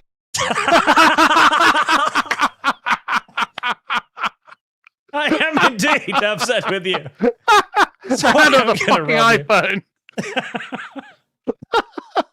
I need That's that. a great response. Those are my resources. Yeah. The fuck? Why? Huh? I mean, Why? you Because you you're can't. on indigenous land, not your Yeah. land. My people's land. What is Oh, you we're talking- indigenous, are we? Yep. Fuck, he knows the rhetoric. He knows the rhetoric. I wonder who taught him that. Amazing. And so, as you can see, the crowd of people continue to grow further into the video. Then we have 1, 2, 3, 4, 5. Wow, this guy's handing out free iPhones. I mean, why wouldn't you? Of course. Why wouldn't you, indeed? Yeah, as a general rule, dear listener, do not declare on the streets of New York that you wish to be robbed. Yeah, I mean, don't know why I have to say this, but you actually don't deserve to be robbed. That is a good clip. That is excellent, yeah. Very good. Insane hippie saying the real reason the Dems in America are against deporting illegals is because they would lose a lot of seats in the House of Representatives. California would lose around 27 seats if every illegal got deported. Yeah, it's done on population. Yep. They don't want that. Well, no, I mean, it's literally devastating to their electoral strategy. So, Jard, I use the Brave web browser. No ads. Well, see, there's the beauty as well, as we can shill the Kick again. Go watch us on Kick. You don't even have to watch ads. You get paid regardless. It's the old days term. Charles the Beagle. Ha ha ha. Just as you were complaining about YouTube ads, an ad popped up on stream. Wahaha. Massive Dodge. Sam Hyde missed the chance to pull a gamer move in LA. Red Logan, I was working in LA and I had a rock thrown at me. Well, you gotta wear the Mexican flag as protection. Zedekiah, come and take it. At least Santa Ana tried. He did try. He failed miserably, but he tried. Yeah. Like, genuinely, like, Mexico exists as an independent state through the generosity of everyone around them. Colleen Hayabusa, Mexico only controlled CA for like 20 years. Mostly it was Spain. I missed last week. 32 years. If you think nothing is wild, look into ducks. Or don't. Yeah, I think don't. Krieger, I totally forgot this was today. Anyway, Sargon, you missed art advocating for AI pony girl waifus with Shad. Did I? I'm glad I missed that. Although, as the Earth continues to inevitably plummet, there was a new study finding that 40% of people would date AI chatbots. Fucking what? Oh, yeah. 40% of people are fucking losers, man. Change the screen share thing again. Yep. 40% of adults say they'd date an AI chatbot, and many have already flirted with one. You fucking losers. This is the future, old man. Yeah, I'm just going to be a throwback having sex with real women. Whilst the rest of us will be out there dating the AIs. Fucking sad. It's so pathetic. Unironically, this is the end of the human species. I'm not even joking. 100 or 200 years of this shit, we are dead. Yeah. Because everyone will be living in their homes, their government-sanctioned pods, being fat, dating Jennifer Lawrence on a fucking chatbot site. Yeah. That's all. This will end the human species. I'll tell you what, man. I'm going to raise my sons to be literal barbarians. Right? I really mean this. Like, and they'll raise their sons to be barbarians and their sons, and it'll just come back to patriarchy. Like, literally capturing women and having harems. That's what we're going to do to repopulate the human race after the fucking losers who got addicted to AI destroyed it. Because, right, our entire society is built on the idea of free choice, basically. And as we have demonstrated, the freedom of choice, more often than not, leads to people going, I'm going to choose whatever is most comfortable for me. And, well, a real relationship is hard. A real relationship involves other people with wants, needs, desires, problems, aches, pains, issues. You can hear it. The real relationship involves other people, and you can hear half the chat. Oh, no. No. Get off the fucking internet. Stop flirting with AI. Go and meet a woman. The AI will never have a headache, chat. To be fair, our chat's probably self-selected a bit better than that, but you know what I mean? And the average fucking chat, just fuck's sake, man. Heresy's the question. Fire is the answer. 40% What? Oh, like there was a brilliant. Oh yeah, here we go. Right, so Pierce Brosnan, James Bond, incredibly handsome-looking man. Yeah.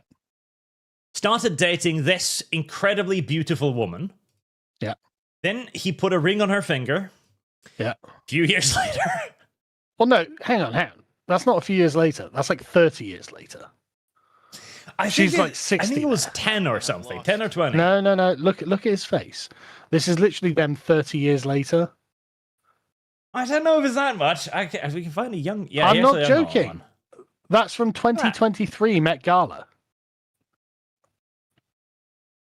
I don't know.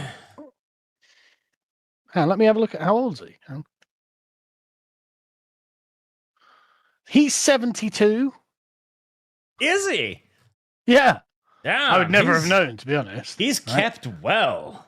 Yeah, he's done really, really well. His wife, not that wife. He had a wife who died. But his wife is 61. How comes the 72-year-old is still fit and the wife is not? Yeah, but to be fair, for 61, she is not that bad, man. Like, she's not hideous to behold or anything like that. You know what I mean? She's fucking 4 years away from retirement. So, like, I think people are like kind of missing the issue on this, you know? I think you're missing the issue, Sargon. You don't want to know why? What, he's not Leonardo DiCaprio? The AI doesn't age. Ah, fair. Good point. I mean, it's also not human, so.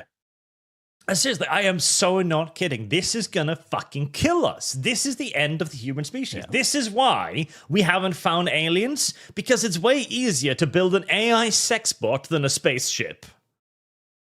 Yeah, that's true.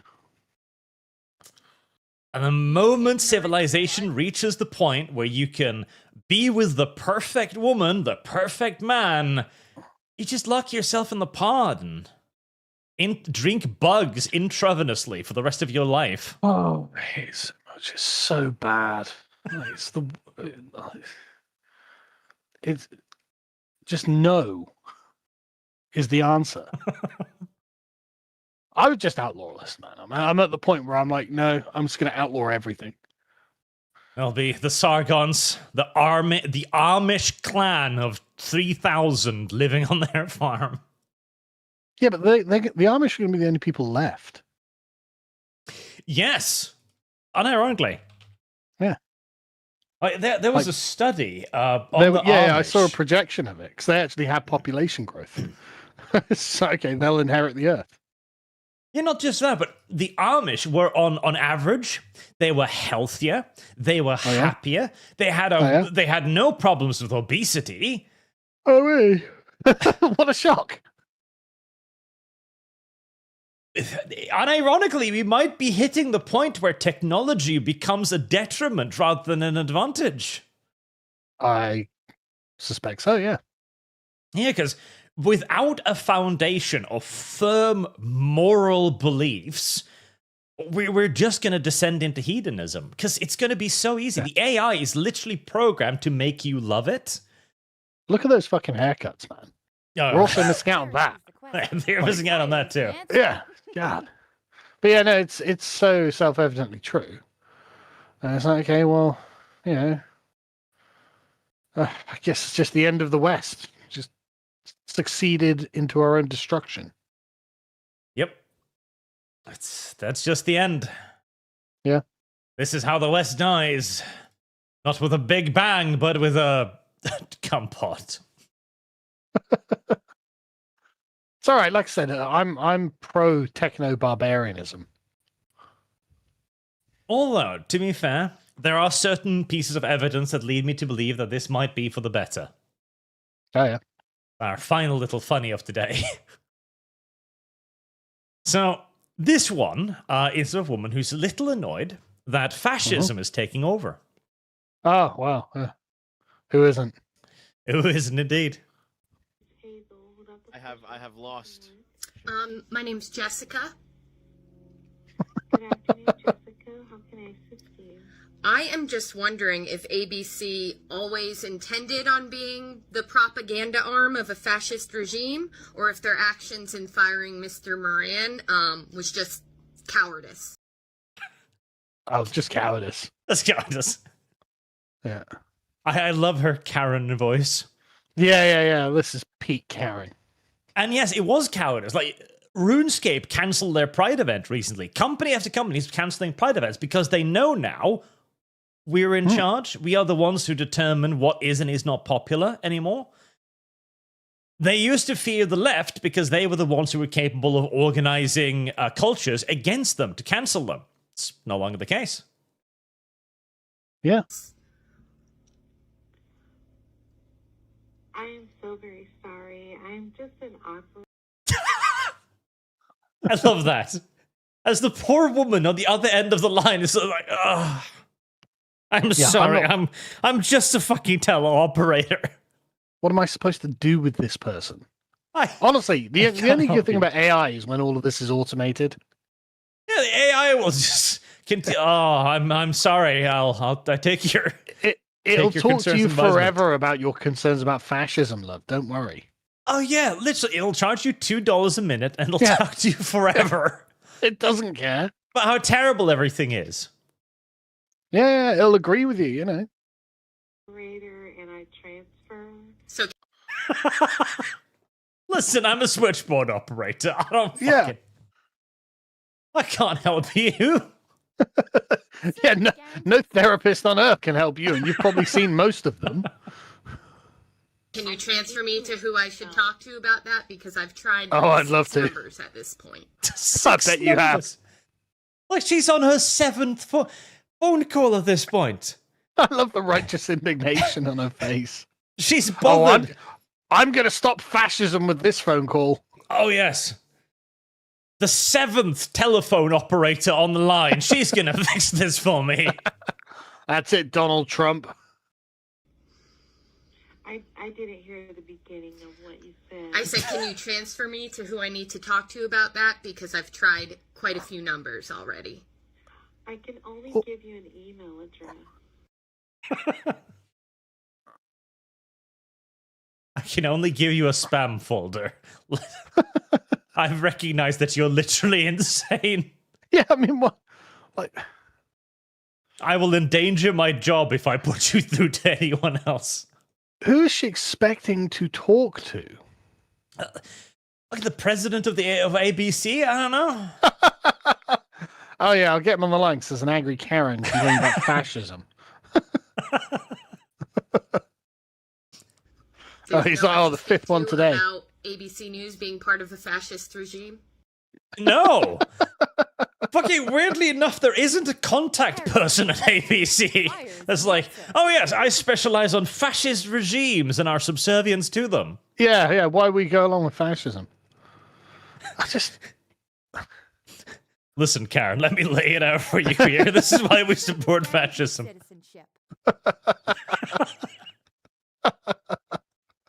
Frankly, we just don't think you should be transing the kids, Karen. Yeah, listen, you forced us into this. We didn't want to, but... Yeah, we didn't begin like this, but there were just too many fucking pride flags. We were all liberals once, Karen, but then you came around with your TikTok account, and here we fucking are. I'm so very sorry. I have an email address that I can give you. This poor person on the other end of the line, too. Yeah. You can hear them shaking their head like, I'm really sorry, but no. Listen, Karen, I did a degree in English literature and I answer phones for a living. I don't know about fascism. Fuck off. There's nobody here with that business, that work description. It's just... Yeah. You ignore Yes. Sure. Also reach out to your local. I've already reached out to my local.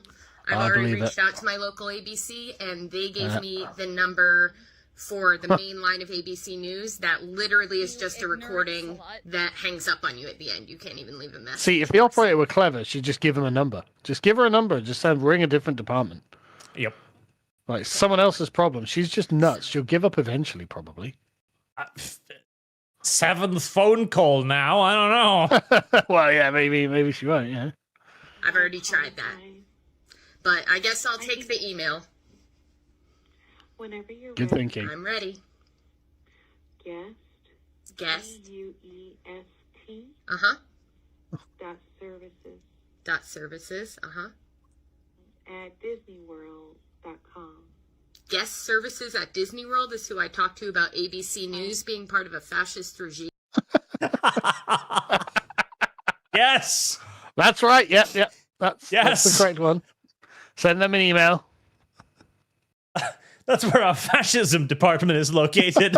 Disney World. Again, more plausible than you might think, actually.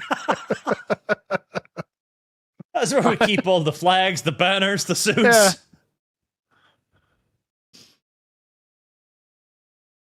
Oh, that's brilliant. I wonder what she thought she was going to get out of this. Oh, what does she think the response was going to be? Oh, God, a woman has phoned us up about fashion. Oh, good point. We've got to go back on everything, boys. Cancel the contracts. Like, I'm sure she, in her mind, at some point thought that she'd reach somebody with influence and they'd go like, oh my God, I had no idea. And she'd lecture them for 3 hours. Yeah. Like, fascism? Oh my God, I didn't even think. Yeah. So, now you know. I had no idea. Yeah. Hurry! You've got to contact our Disney World office. They must know.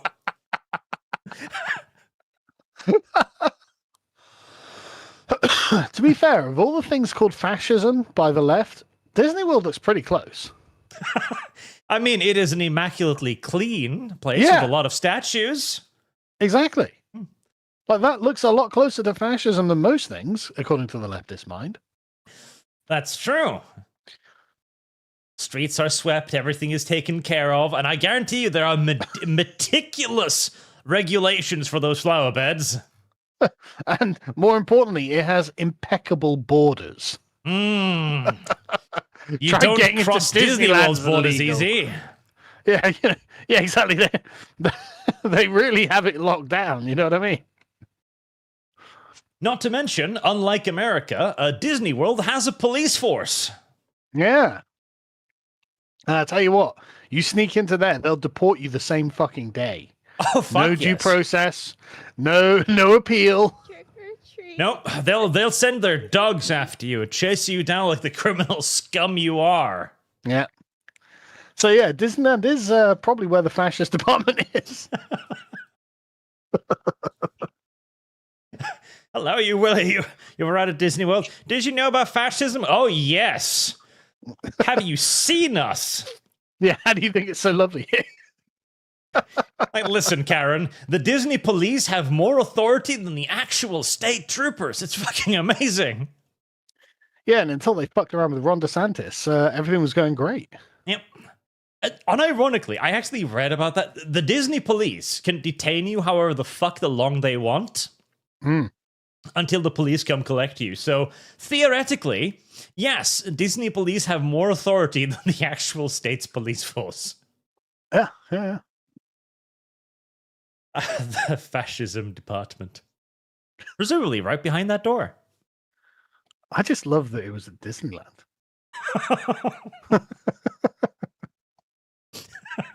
Of all the places. Of all the places. I mean, to be fair, this woman might simply have pulled something out of her ass, like, I don't want to talk to you. Oh, doubtless. Contact Holy Disney shit. World Services. Yeah, I'm sure they're dying to hear from you. They'd be thrilled. Oh, good God. All right. Let me get back on the super chats. Brian Ullman, the Mexican Navy might be a joke, but never forget that the Venezuelan Navy had a ship sunk in a surface engagement against a literal cruise ship in 2022 in 2020. Really? Really? Was that a thing? Let me. Yeah, well, it comes up on Google. Venezuelan Navy vessel sinks after ramming cruise ship.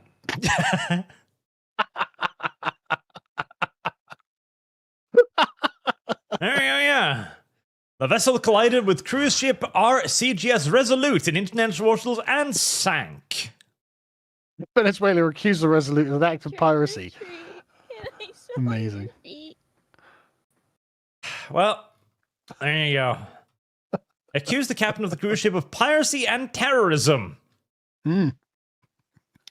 The RCGS Resolute was carrying mercenaries to attack onshore military bases. Oh, was it? Yes. The RCGS Resolute's action was an act of imperial aggression. Fucking communists, man. You can tell these countries are just held back by their ideologies. Yep, and so to intercept this imperialist aggressor, the Venezuelan Navy rammed the cruise ship. There's something about speaking Spanish that just makes you shit at war. I don't know what it is. Clearly, like, it's got to have something to do with the communications of orders, I guess. Maybe, I have no idea, but they're just no good. They're just no good. You can rank this. Like, Germans, good at war. I think partially because every single military term they have is just the descriptor of the thing. It's basically like English, anti-tank gun. Anti-tank gun.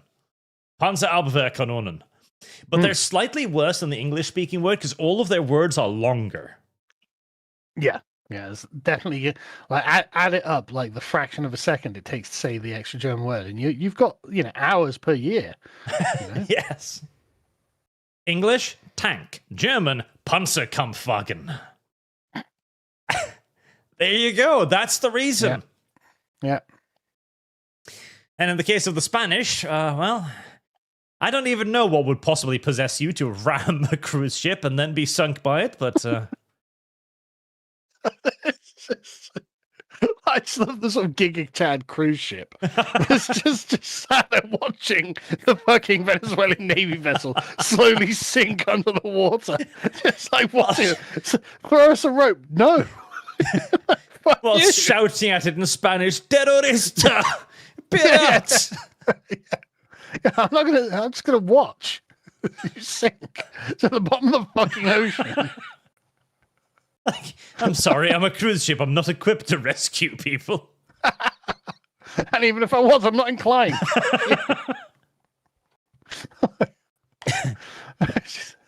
It's just so bizarre, isn't it? Like, why are they? I swear, to God, I can't square why, like, South America is incompetent, basically. Oh God, the cruise ship was built in Finland. That's even better. It's just a drunk Finn in Spain, not knowing what's going on. Sure, like a Finnish. What the cruise ship was built in The cruise ship was Finnish, yes.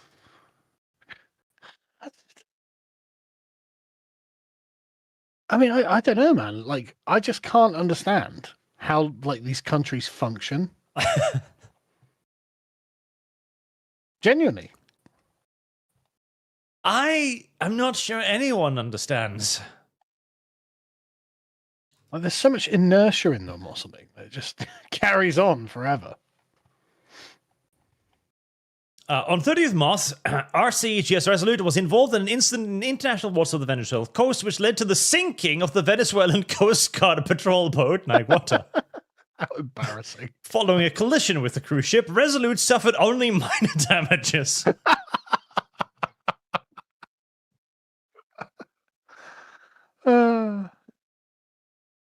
And the best part is, Of course, it was the Venezuelan ship that rammed the Finnish ship and then sank. Yeah. Amazing. It's just genuinely amazing. Good God. Service Right, we learn something new every day, chat. Yeah. I tell you what, the fucking captain of that ship certainly did, didn't he? I thought I'd be able to sink it. Yeah, I bet you fucking thought that. Charles the Beagle, look up Los Zetas cartel. Started back in the late 1990s when commandos of the Mexican army deserted their ranks and began working as enforcement arm of the Gulf cartel.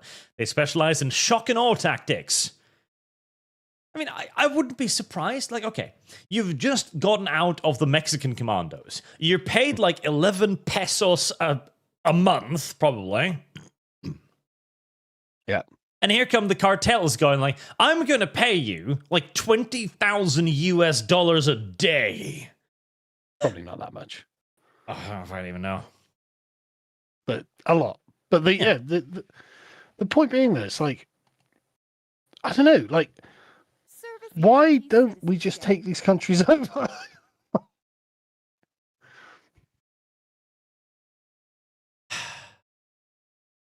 Good God. Sandoom, Sargon, do you know of anything about the Irish riots going on? I heard that a certain kind of community centre, non-natives, was set on fire. Yeah. So a couple of Romanian lads tried to rape a Northern Irish girl, and people were like, "Oh, we're not having that." And guarantees citizenship. it's been going on for like 3 or 4 days now. Well, anti-rape protests. I like those more. Well, you can see why the left's upset. Yeah. Trigger, at this point, I wonder if it's the relentless toxic compassion of Western NGOs that make Africa a shithole, or if it's underdeveloped local culture. No, honestly, I would not be shocked if it was literally the fact that we were... You know, you've seen the signs like, don't feed the squirrels because they become dependent. It's probably something like that. It's genuinely probably something like that. Yeah. Well, I'm not saying that Africa's like, you know, full of rocket scientists or anything, but like, I'm sure that we're just retarding them. Yeah, no. Okay. NGO shows up, they drill a well using space-age fucking tech to reach underwater water, like a fucking 100 meters underground or something. Yeah. Then he breaks. What are they going to do? Yeah. You can't fix that. Yeah, they've got no knowledge base they can build up. And it's like, oh, well, yeah, good luck, you know. You're on your own. Taratine, we should seal off Africa from the west and let them try to fix stuff. Bet they would go back to hunter-gatherers. Unironically, probably. Yeah. Irekayas, it's learned helplessness on the country scale. Yep. Yeah. I think there's something to it. Dependency. Yeah.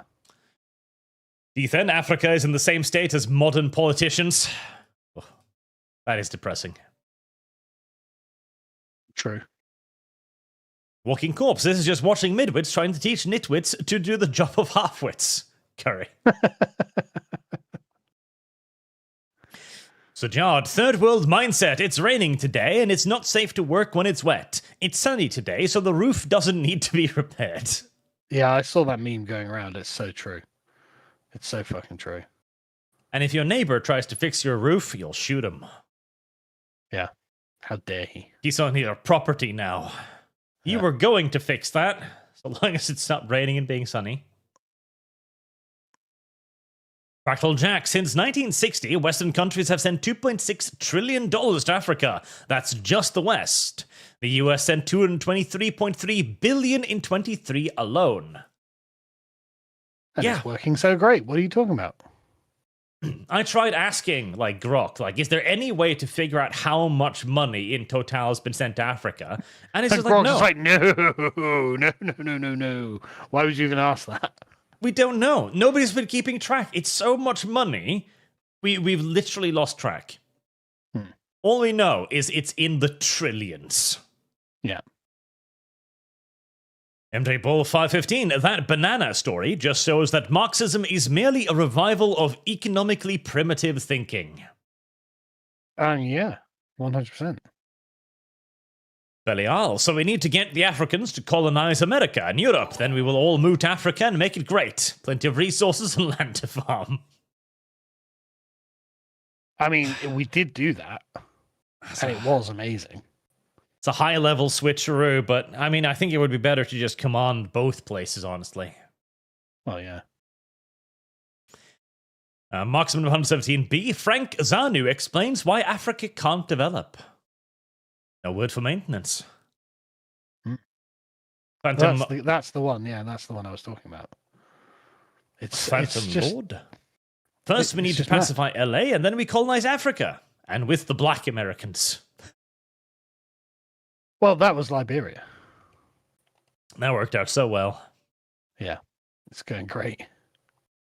Rymark, my favorite part of Mexico's conquest is that the vast majority of Cortez's army weren't Spanish, but natives who hated the Aztecs more than the Spaniards.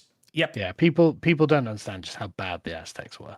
Oh, the Aztecs were just unbelievably bad, and they ruled over everybody else via force of arms. And so when the Spanish showed up and went, listen, we can liberate you from these fucking monsters, they swarmed to them.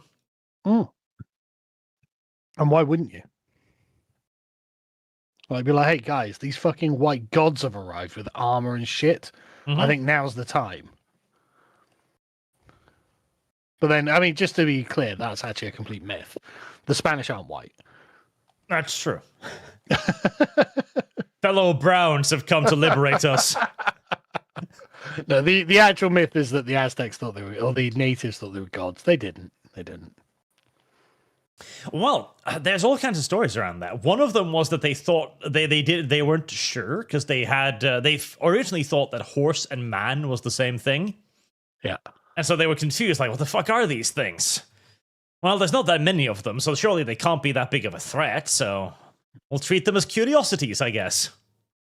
No, it didn't take them very long at all to work out. They were just men. Yep. And then the men started building alliances, and the Aztecs tried to deal with them, but by then it was too late. Yeah. If anything, it's a very important lesson about uncontrolled immigration and welcoming strangers to your land. Yeah, it is. I mean, like, was it Pizarro and the Incas, right? That's a much more sympathetic story, because the Incas don't seem to have been as evil as the Aztecs. No, the Incas looked like they were decently normal by the standards, and they had they achieved some great things. Their steppe cities are quite the works of ingenuity, considering the fucking terrain. Yeah, absolutely. And just like having any kind of organized polity at the top, in such unpleasant terrain, like difficult terrain. That's an impressive thing to achieve. Absolutely. Like, they were evolving at the same rate of their neighbors who had much, much better conditions. Yeah. Service guarantees. The Incas were also one of extraordinarily few groups of people in the Americas to have pack animals in the form of llamas. Yep. God, this is another one of those quibbles I have with Guns, Germs, and Steel. Like, listen, the zebra just couldn't be tamed. It was impossible. Bollocks. And the llama, the same thing. This aggressive pissant animal that bites and spits. And the Incas were like, listen, you're just going to have to carry our shit. Fuck you. Have you seen a llama without the fur, though? I have not. Right. There is a reason that they weren't ridden. Did you find a link? I did. Yeah. Like, there's a reason they couldn't ride them. Yep. But the zebra, the Africans got no excuse on that one. Oh, yeah, like, I entirely agree. The llama is an inferior pack animal. Sure, but I mean, you use it to carry stuff, fair enough. It's the best you can do with it. But at least the Incas did domesticate it. Yeah. Whereas the entire line of nonsense with the zebra, it's like, listen, horses were the exact same. Yep. Horses didn't start out as cooperative and friendly to humans. This is not how anything works. Also, you think camels did? Fucking hell, man. No, it had to be done through, stress and strain and force. And domesticating zebras would have been cool as well. And again, the white people show up, and a few years later, they're using zebras to pull their fucking carriages. Were we? I didn't realize that. Yes. Because the domestication of an animal is something that takes a long time. It's like the horse was created through thousands of years of a selective breeding, where the best horses were bred with other good horses, and eventually you end up with the horse of today. Huh. So I'm looking it up. Apparently, zebra. Yeah, look at it. Yeah, they have done that. Yep. Like fucking hell, there's a guy riding a zebra, and he looks like the dude from fucking Jumanji. I'll send you a link.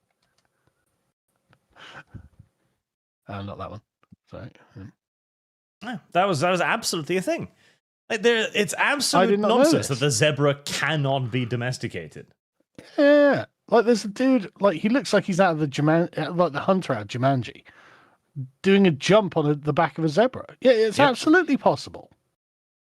And the thing is, too, what a lot of people don't realize is that the zebra is not a horse; it is a donkey. Oh, is it? Yep. I didn't know that. It's more closely related to donkeys than horses.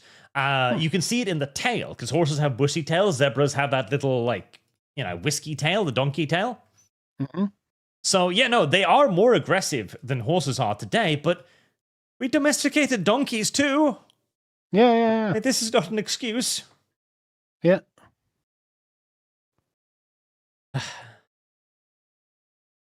But again, somebody tried to domesticate the donkey, and then his neighbor went, don't do that. You might get ahead of me.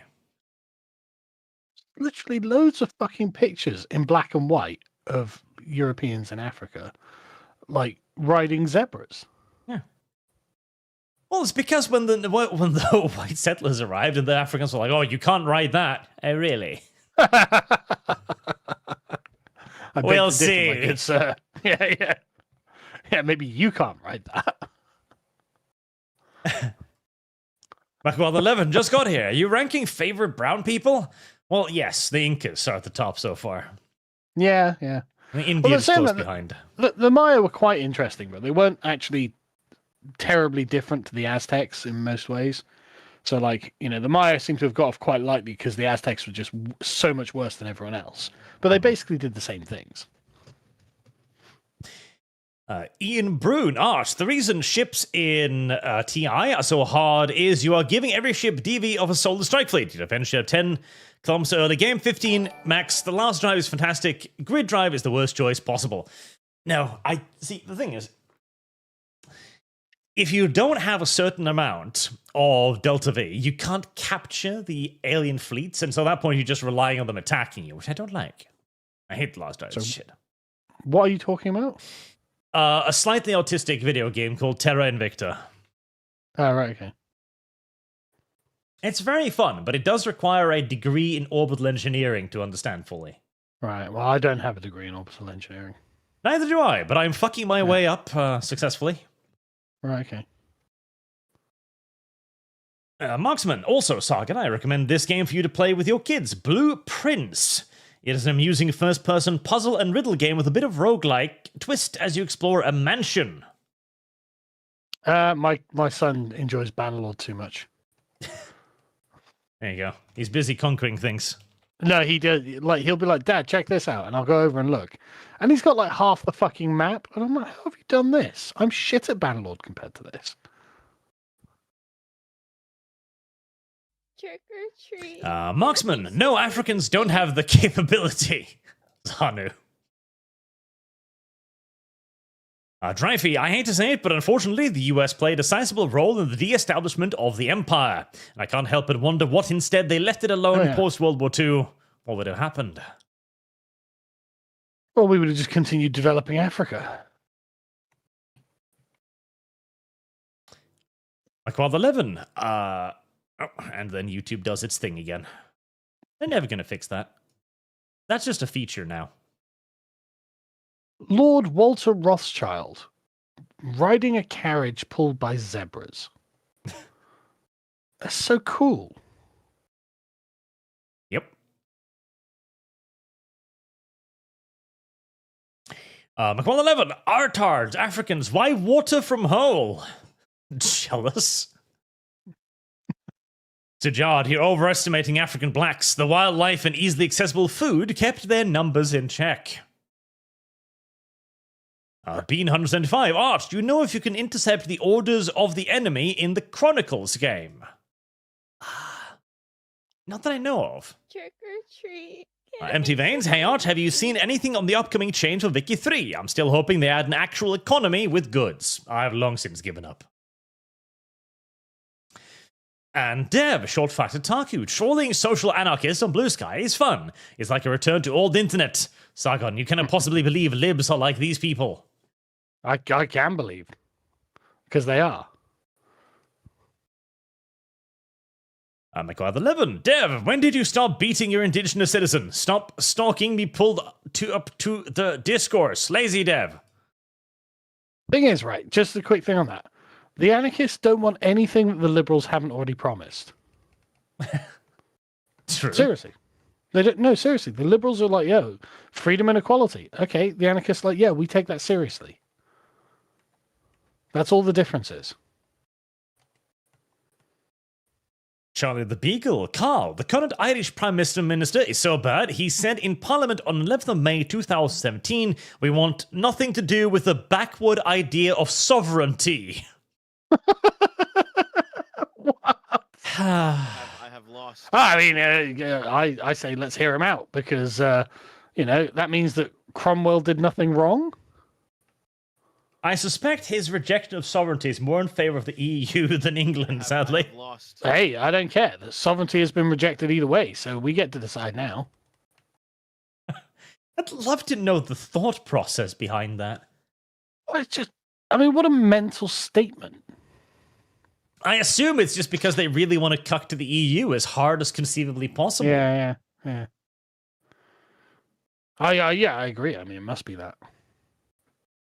Deathend, have you seen Australia's unrealized gains tax? I have not. This is the stupidest thing in the world. I don't know about this particular one, but unrealized gains is just like what a stupid fucking phrase when you think about it. So what's that mean? Is it that's the value of the thing when it hasn't been sold? Well, it hasn't been sold. How are you going to tax it? Yeah, great question. Oh yeah, and obviously we have it here in Norway because that's our fucking country. I'm sure the Labour Party is going to do it soon as well. But it's we've got even worse. So there was a guy who had a IT company. He was working for this company, part owner, and most of his customers were in Canada. So he's like, okay, if I want to really sell this shit, I'm going to go live in Canada. And so he moved to Canada, but maintained Norwegian citizenship because he was going to go back to Norway, right? Yeah. Then the Norwegian government went, hold on. We think that you might move out of the country, and we've got a penalty tax for doing that now. So we have determined that your company in 30 years' time might be worth this much. You owe us 10 million in taxes. Are you fucking serious? Yep. What did he do? Well, he gave up and came back to Norway. Well, yeah, I suppose you would, wouldn't you? What else? What other options are there? Yeah, no, because he was completely fucked. Because the thing that happened in Norway, as in so many other countries, we increased taxes until all the rich people who could move were like, I'm not going to fucking live here. Yeah, we're doing the same thing at the moment. Yeah, and so the government went, okay, well, the best way to do this is to punish them. So if you leave the country, we're going to charge you like 30 years of taxes immediately. Well, you know what? I'm not going to fucking pay them, and I'm going to move somewhere else. Fuck you. And then they also determined that since you've got stocks that are worth X amount today, the government is unilaterally going to determine how much those stocks might be worth in 30 years' time and charge you the tax on them. That is just madness. Why should I have to pay future taxes? Seriously, why can't I pay that in 30 years' time? Well, you might be dead, and you might deprive the nation of taxes. Well, yeah, okay, I might well be dead, but don't I have to pay taxes in the year that they're due, not 30 years before they're due? Ah, it's a very old-fashioned concept, Sargon. I have got an old-fashioned concept of taxes. Fuck. The most important thing about a tax is to get it from the citizen. Everything else is irrelevant. That is evil, man. It's just out and out evil. It is. That's what you get when you have a socialist government, practically. Yeah, that's what you get when you're Norwegian. Yep. The sad state of affairs. And this is the thing, like the American left, oh, we need to be like Scandinavia. Oh, do you? Well, No, yeah, you don't. you do. That's what they want. That is what they want. You know nothing about my country. Yeah, exactly. It's just fucking evil, man. Marksman of 117B, you missed the part where they took the guy's cash. Oh. Well, of course they would. They're robbing him. Why wouldn't they? Oh, did they actually take his money, did they? Fucking hell. I think he gave them $30. Well, at least he got what he wanted, you know. He got to be robbed, so his white guilt was assuaged. Yep. The bungler. The only plate carrier Hassan handles is his under-butler. I bet Hassan does have a housekeeper. Oh, God, guaranteed. Probably his mum. Yeah. No. He's going to have one for his mum. Ah. He's 100% going to have one for his mum. You know, I've unironically tried to convince my mother to get a housekeeper. She's like, what are you, crazy? I don't have Hassan Piker money. Exactly. And I even go like, I'll pay for it. You're old. You need help. And like, no. We'll do housework. Yeah. Eternal Anglo. If all these migrants in the UK were thick Latinas and small Asian women, you damn well know lefty women would form SS units overnight. Well, it wouldn't even be lefty women. It'd just be normal women. They'd be like, why the fuck are you doing this? Barely are. AI is not going to end humanity. We'll pull a Dune. Butlerian crusade. Fucking wish. I don't know if we will. Yeah, I don't think we will. I do not think we will. I've got to be honest. I don't see it coming. I think the majority of us will just fucking surrender to the AI. Straight up. Yeah, 100%. Because the AI won't be mean about it. It's not going to be any force. It's simply just going to be a service where it's like, okay, you can go on the internet and there's your AI waifu. She remembers you. She knows exactly what you like. She's literally programmed to make you like her. And most people, I think, are just kind of like, yeah, AI waifu. Yeah, it's just going to be easier than the alternative. Yeah, deprived of a strict, moral, rigid guideline that forbids it, it's going to happen. Yeah, 100%. And again, it's going to be socially acceptable. If 40% of people are already openly like, yeah, I want an AI waifu, it's not only going to be socially acceptable, I guarantee you, I've said this every time, in like 100 years' time, it is going to be considered weird and gross to want to have sex with a human. Yeah, it's going to be more socially unacceptable to go fishing than it is to have an AI girlfriend. We're fucked. We're just fucked. Yeah. Yeah, we are. We're totally fucked. And it's fucking... But I mean, at least we'll be an example to other civilizations that come after us, right? Yeah, the Africans will learn from our mistakes. Well, no, it'd be the Asians, right? Ah, there you go. Because they will happily ban something, right? They're authoritarian. They're not liberal. Those go, oh, right, no, this has to go. Yeah, no, you're all banned from using this now. You know, like that it'll be, you know, the Asians, Chinese, whoever. And they'll be like, yeah, so look what happened to the Westerners. They had everything, and then they decided to fuck their robots. Yep. And they decided for some reason that they couldn't ban it even at the price of their own civilization. Guess what we're not going to do? Ian Brune, anyone who thinks this is telling on themselves. Who thinks what, sorry? The AI thing, I think. All right, yeah. Well, I just think that's what's going to happen. Michael 11. Hey, married with children here. Fix that statistic. Some. Well, yeah, I obviously our chat's going to be self-selecting towards being based and good, but the internet is a big fucking place, man. And it's going to be full of fucking AI wanking degenerates. Jedot Logan. After I lost 120 pounds, women look at me now. 50 to go. Congratulations, man. That's amazing. That is amazing, yeah. It's really good. Reverend Norse, just got to find me a woman who is not a feminist in Sweden, does not come with prior children, don't have an insane body count, and preferably is willing to marry, not just cohabitate. Yeah, no, you're fucked, brother. No. There has to be a segment of Swedish women. So in all groups, you always have like a rogue element that's opposed to the status quo, just so they can take advantage of the difference, right? So, you're bound to find some right-wing women in Sweden, and they're just going to be just Nazis, basically.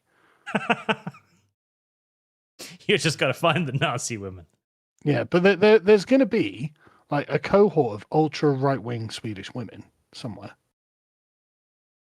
Alternatively, all of the things you listed are possible to find in Sweden within one particular group of the Swedish population. The Muslim one. Yeah, I saw this going around on Twitter the other day. I'm like, no, look, I'm totally up for race mixing, but my wife is furious when I do. So. And there you go, Reverend Norse. Go find yourself a hijabi. Yeah. Look, there's an easy pickup line. You just go up to her and go, listen, I can give you blue-eyed children. Bam. There you go. Easy win. So Luxon W, I await my AI girlfriend. IRL women are horrible. I mean, well, they've become what we allowed them to be. Tanatine, did not the guy that is making Slipgate 2 bow down to the woke mob? Slipgate 2. I don't know about that. Slipgate 2. Oh, it's a free-to-play game. I haven't even played this, I think. I've never heard of it. Marshall Yarling, YouTube is censoring my chat, so let me try and monkey brain this. Western imperialism is good. Some people don't deserve statehood. The UN Charter needs amending. Well, that got through. That got through. And listen, if you don't like YouTube, we have a fantastic alternative called Kick, where you can watch me and give me money simultaneously without even giving me money. I just get money from Kick by you watching. It's amazing. Go and use it now. Yes. It's not even halfway as censorious as YouTube. I do need to start pushing Kick more because it is... God. On the one hand, I know it's not going to last because it's literally paying out of his own pocket, so this gravy train will end, but I'd like to get aboard it first. Yeah, while it's still going, though. Mm-hmm. Whilst it's still going, chat. Kick. Go to it. Love it. Touch it. Watch me. The superior alternative to Twitch. Rubberleg623, speak for yourself, Sargon. I am 2.5 months out from being married to the most wonderful lady. I'll be raising barbarians alongside you. No, congratulations. Congratulations. Skulltron 888, AI, the Lovecraftian gods of the dead internet. Yes. Yeah. I mean, at some point, most of the internet will be AI talking to itself. Yes. Although, Disney and Universal launched lawsuits now against Midjourney. Did you see that? I did not. What's happening? So, let's see here. What's happening is that Disney and Universal Pictures are suing Midjourney, the AI company. Yeah. They're doing this because Midjourney is, of course, producing a lot of copyrighted art, including a literal Mickey Mouse on their front page. So, yeah. Oh, right. Well, okay. You walked into that one then. Yeah. There's no question whatsoever that it's producing stuff that is Disney and Universal's. None whatsoever. Yeah. And this has been going on for absolute ages now. And Disney and Universal are going to try and stop them. And I'm not sure if they'll manage, because Midjourney will just say, like, okay, but our AI doesn't do this. It's the user-generated prompt that does this. Yeah. And then Disney is going to have to try and prove that there is something inherently copyright violatory in Midjourney's engine, which is going to be difficult. Yeah. Oh, I can't believe I'm on Disney's side. See, You know what? The ideal solution I want for all of this is to have a separate system of copyright where you've got traditional copyright. Copyright is for things made by people. People can copyright things. Yeah. AI cannot copyright things. Yeah. But it cannot be copyright struck in return either. Yeah, anything that uses AI can't be copyrighted. Yes. And so if you use copyright to make a thing, that's common property. You have no ownership over it. Yeah, that's a good solution. That's a good solution. Unironically, because it would allow people to make lots of cool shit, but they can't really own it. No, anyone can make money off of it. Yeah. So if you come up with something brilliant, if you make the next Mickey Mouse, but you use AI, well, it's everyone's Mickey Mouse now. Yeah, and that is actually the best solution, really. Yeah. And at the same time, the big companies can't go, oh, you made a better Star Wars than us, because it's AI. But also, what this does is protects the industry of the artist. Mm-hmm.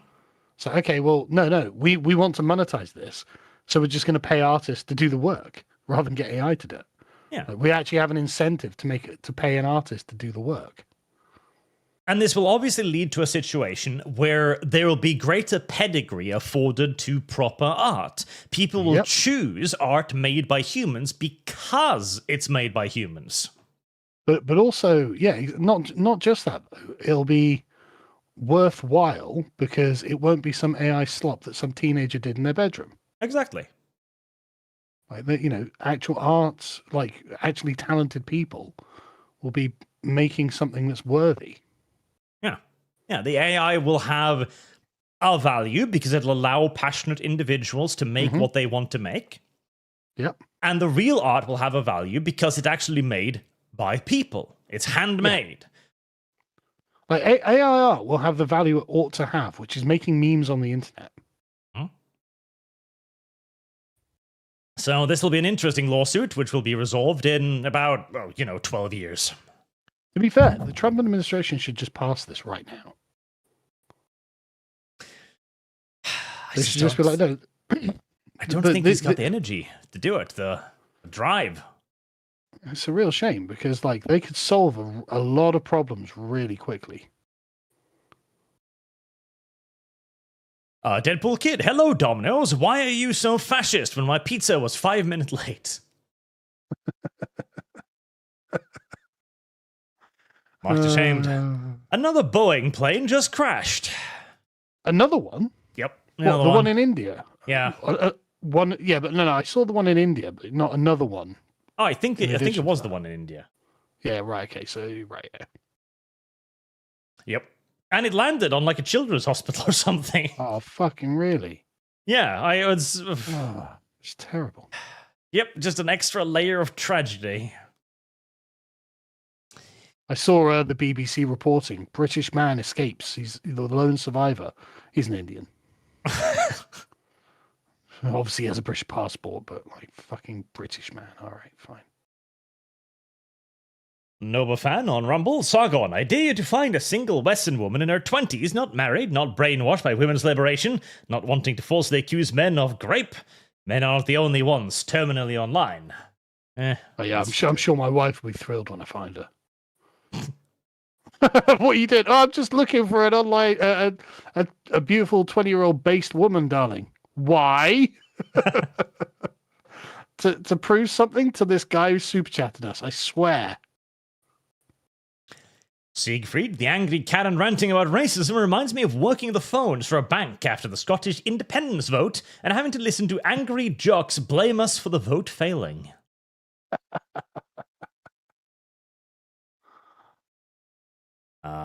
Lord Metalman, Arch and Sargon are in a live stream together. Major Kill, heavy breathing, and What's wrong with Major Kill? I don't know. I try to pay as little attention as humanly possible. I mean, he doesn't seem like a woke tard, right? In his videos. So why is he acting like a woke tard? Lumlum made me watch one of his videos a few weeks ago. Yeah.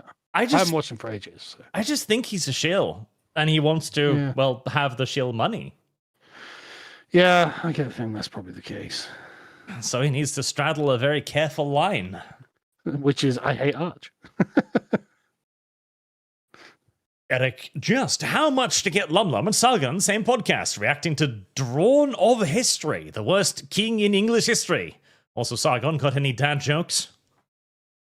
You know, I don't have very many dad jokes. The dad jokes are mostly situational.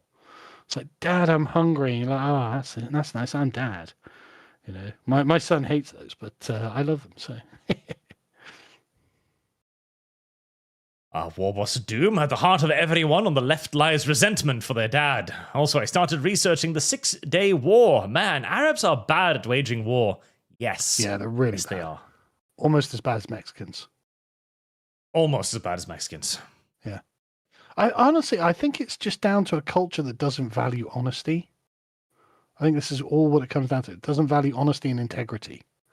And so you just get this, like there was, I've spoken about this before, the paper written by the British lieutenant, who's just like, there's just no real chain of command. There's just a chain of blame. And so no one wants to take blame, so nothing good happens and they just lose. And it's like, oh, great. Skullthrone 888, cruise ship deployed a Uno reverse card. It did. And yes, Dragon Joe on Kick Chat, I see you. There, I've downloaded Kick. Happy. Yes, I am happy. I get more money for Kick views than YouTube views. Yeah. David the Red, strange to think that Spain once conquered the world's largest empire spanning multiple continents. Spain used to be cool. Yeah, but look at what Spain had conquered. Yes. Like Stone Age tribes. Like, you know, Spain's like, oh yeah, we've got like, you know, guns, germs, and steel, and we're gonna conquer a bunch of literal pacifist Stone Age tribes. Like, and the thing is, right? Have you not noticed that, like, whenever they're like, oh, look at these terrible things that happened in the colonial era. Okay, what was the guy's name? Diego? Oh yeah, I bet it fucking was. Like, it's always the Spanish. It was the fucking Spanish running around doing terrible things to really backwards people. Yeah, and then we got blamed for all of this brown-on-brown violence. Exactly. Like, the French didn't do that. The British didn't do that. The Germans did do that, actually. But, like, you know, like, most Northwestern Europeans did not... Okay, the Belgians did too. But, like, you know, the British, the French... I don't even think the Portuguese were that bad. They probably weren't great. The Portuguese were pretty bad. Yeah.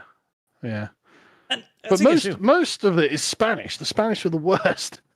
It also has with the nature of the bad to do. See, German bad was dispassionate. It was bureaucratic.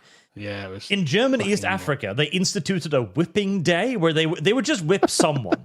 If there wasn't any criminals to whip, they would just pick someone. To be fair, okay, look, listen, hear me out. I want everyone to hear me out without getting mad, but I support that. Yeah. But the people getting whipped have to be politicians. Mein Herr, the jails are empty today. Who do we whip? I'm sure someone out there will do something wrong sooner or later. Whip them. It's an elected MP.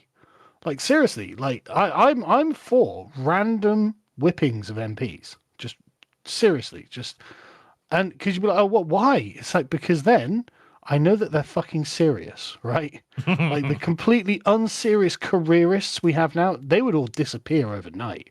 They're like, what? There's a 30% chance in any given year that I get whipped. It's like, yeah, you take 5 lashings just for, you know, being a politician. They're like, okay, I'm not going to do that. It's like, exactly, you're not going to do that. Fuck off. And fucking deserve too. If they're a politician, they've done something that deserves being whipped for. Yeah, absolutely. I'm just going to assume, and I'm right to do so. But the weirdest thing is, the Africans loved the Germans. Well, right up until they murdered them. Well, no, even up until that. I mean, the Germans carried out straight ethnic cleansings on tribes they didn't like. I know, it's crazy. And yet, the German Askari were more loyal to the Germans than the King's African Rifles were to the British. To be fair, though, if you see what they're doing to the people that you don't like, you're like, well, look, I'm not going to fucking defect. Obviously, where am I going to go? These guys are going to look what they've just done to the Herero or whatever they were called. Like, you know, I'm not fucking crossing these guys. Yep, they're mad. And it came across from the Germans like dispassionate, very German nature. Like one of the tribes they wiped out had this impenetrable stronghold by African standards. Yeah. And I was like, there's no way they can get us. We can raid them however long we want because they can't attack us here. And the Germans were just like, okay, it'll take us a year, but we'll do it. Yep. And they did. Did I ever get you to read Lothar von Trotha's decree to the Herero and the other ones? I don't think so. Oh, it's amazing. I'll find it for you here in a second. It's the most German thing you've ever seen, you've ever heard. Trick or treat. Can I smell your feet? It's genuinely amazing.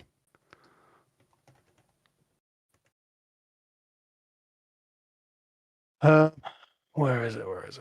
Right, yeah. So the genocide of the Herero Nama, right? This is in 1904 because he's sick of their uprisings against the German colonies in Africa. So he issued the Vernichtungsbefehl or something, which is the general extermination order. So I think I think this is the first German genocide of the 20th century, although there are 4 years there might have been others. Right? He says, quote, I, the great general of the German soldiers, send this letter to the Hereros. The Hereros are German subjects no longer. They have killed, stolen, cut off the ears and other parts of the body of wounded soldiers, and are now too cowardly to want to fight any longer. I announce to the people that whoever hands me one of the chiefs shall receive 1,000 marks, and 5,000 marks for Samuel Maharero. The Herero nation must now leave the country. If it refuses, I shall compel it to do so with the long tube, the cannon. Any Herero found inside the German frontier, with or without a gun or cattle, will be executed. I shall spare neither women nor children. I shall give the order to drive them away and fire upon them. Such are my words to the Herero people. Fucking hell, Lothar. Total extermination of you. And he drove them out into a desert where there was no water and they all died. Yep. I mean, at least you gave them the option to leave. Well, go out into the desert and die, or I'll shoot you. Yeah. It's a very German choice. Right, well, yeah. Technically, I'm not exterminating you. I'm telling you to leave. Although I will exterminate you if you don't fucking leave. In the next year, right, he sent a message to the Nama suggesting they surrender, right? He said, the Nama who chooses not to surrender and lets himself be seen in German territory will be shot until all are exterminated.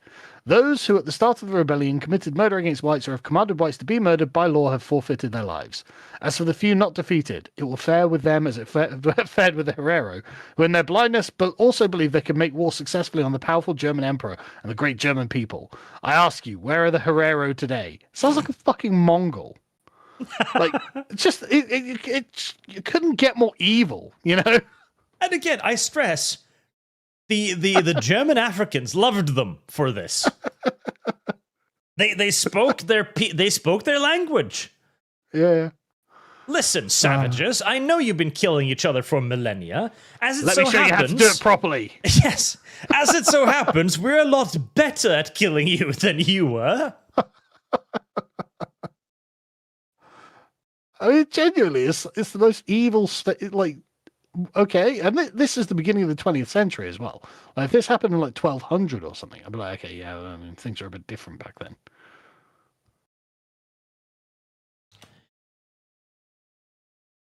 Well, there was also, it was also the Kaiser Wilhelm's speech as well to the Germans going off to put down the Boxer Rebellion. Not the Iron and Blood speech, right? No. No, I haven't heard that one. Right, so I this like is the Iron and Blood speech, though. This is Kaiser Wilhelm in the 1900s. If you come before the enemy, he will be defeated. No quarter will be given. Prisoners will not be taken. Whoever falls into your hands is forfeited.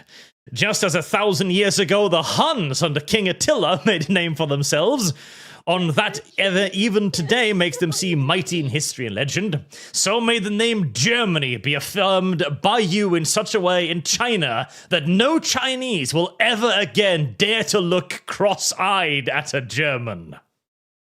Yeah, the name of Germany certainly has gone down in history. It certainly did a good job. And that was the speech given at the beginning of the great fucking of China, when Britain, Russia, Japan, France, Germany, America, Italy, Austria-Hungary, Netherlands, Spain, and Belgium all invaded China simultaneously. Somehow put aside their differences. Explicitly to fuck the Chinese. Yeah. For the first time in all of human history, they were on the same team. Yep. A few months later, 100,000 Chinese were dead and the Europeans were looting the imperial palace. What wasn't it like 30 million people died in that eventually? In the Boxer Rebellion? Yeah, it was huge. Absolutely huge. There were a lot of dead ones. That's crazy. Don't fuck with the Germans. Yeah, they'll literally genocide you. John the Beagle. Carl can't laugh. The Royal Navy was beaten 3 times by the Icelandic Coast Guard in the Cod Wars. Yeah. As if we were properly fighting the Icelandics. Just Iceland. Bald Eagle. Love watching these while I take care of swimming pools. It makes my Thursdays a lot more fun. I'm glad to hear that. Yeah, that's good. Alpaca Productions. You were discussing the setting you're working on several streams ago. I had a question. Do the AI in the bug people's head act more like a guiding subconscious or like a literal speaking companion? The latter for the UEC. Yes. Lord Metal Man. What period in history needs a good video game? Pike and Shot? I honestly think about 700 BC, because all of the classical world starts coming together at that point, and so from 700 to 500 BC would be a great video game. Novel fan, Sargon. We didn't allow women to be insufferable. It was the feminists who made it a crime to hold women accountable. MRAs tried to speak out and got punished for it. It's been 10 years. Zero change. Well, not the MRAs, but men collectively. Clearly. We could have just said no. Suffragette movement was a mistake. We realize that now.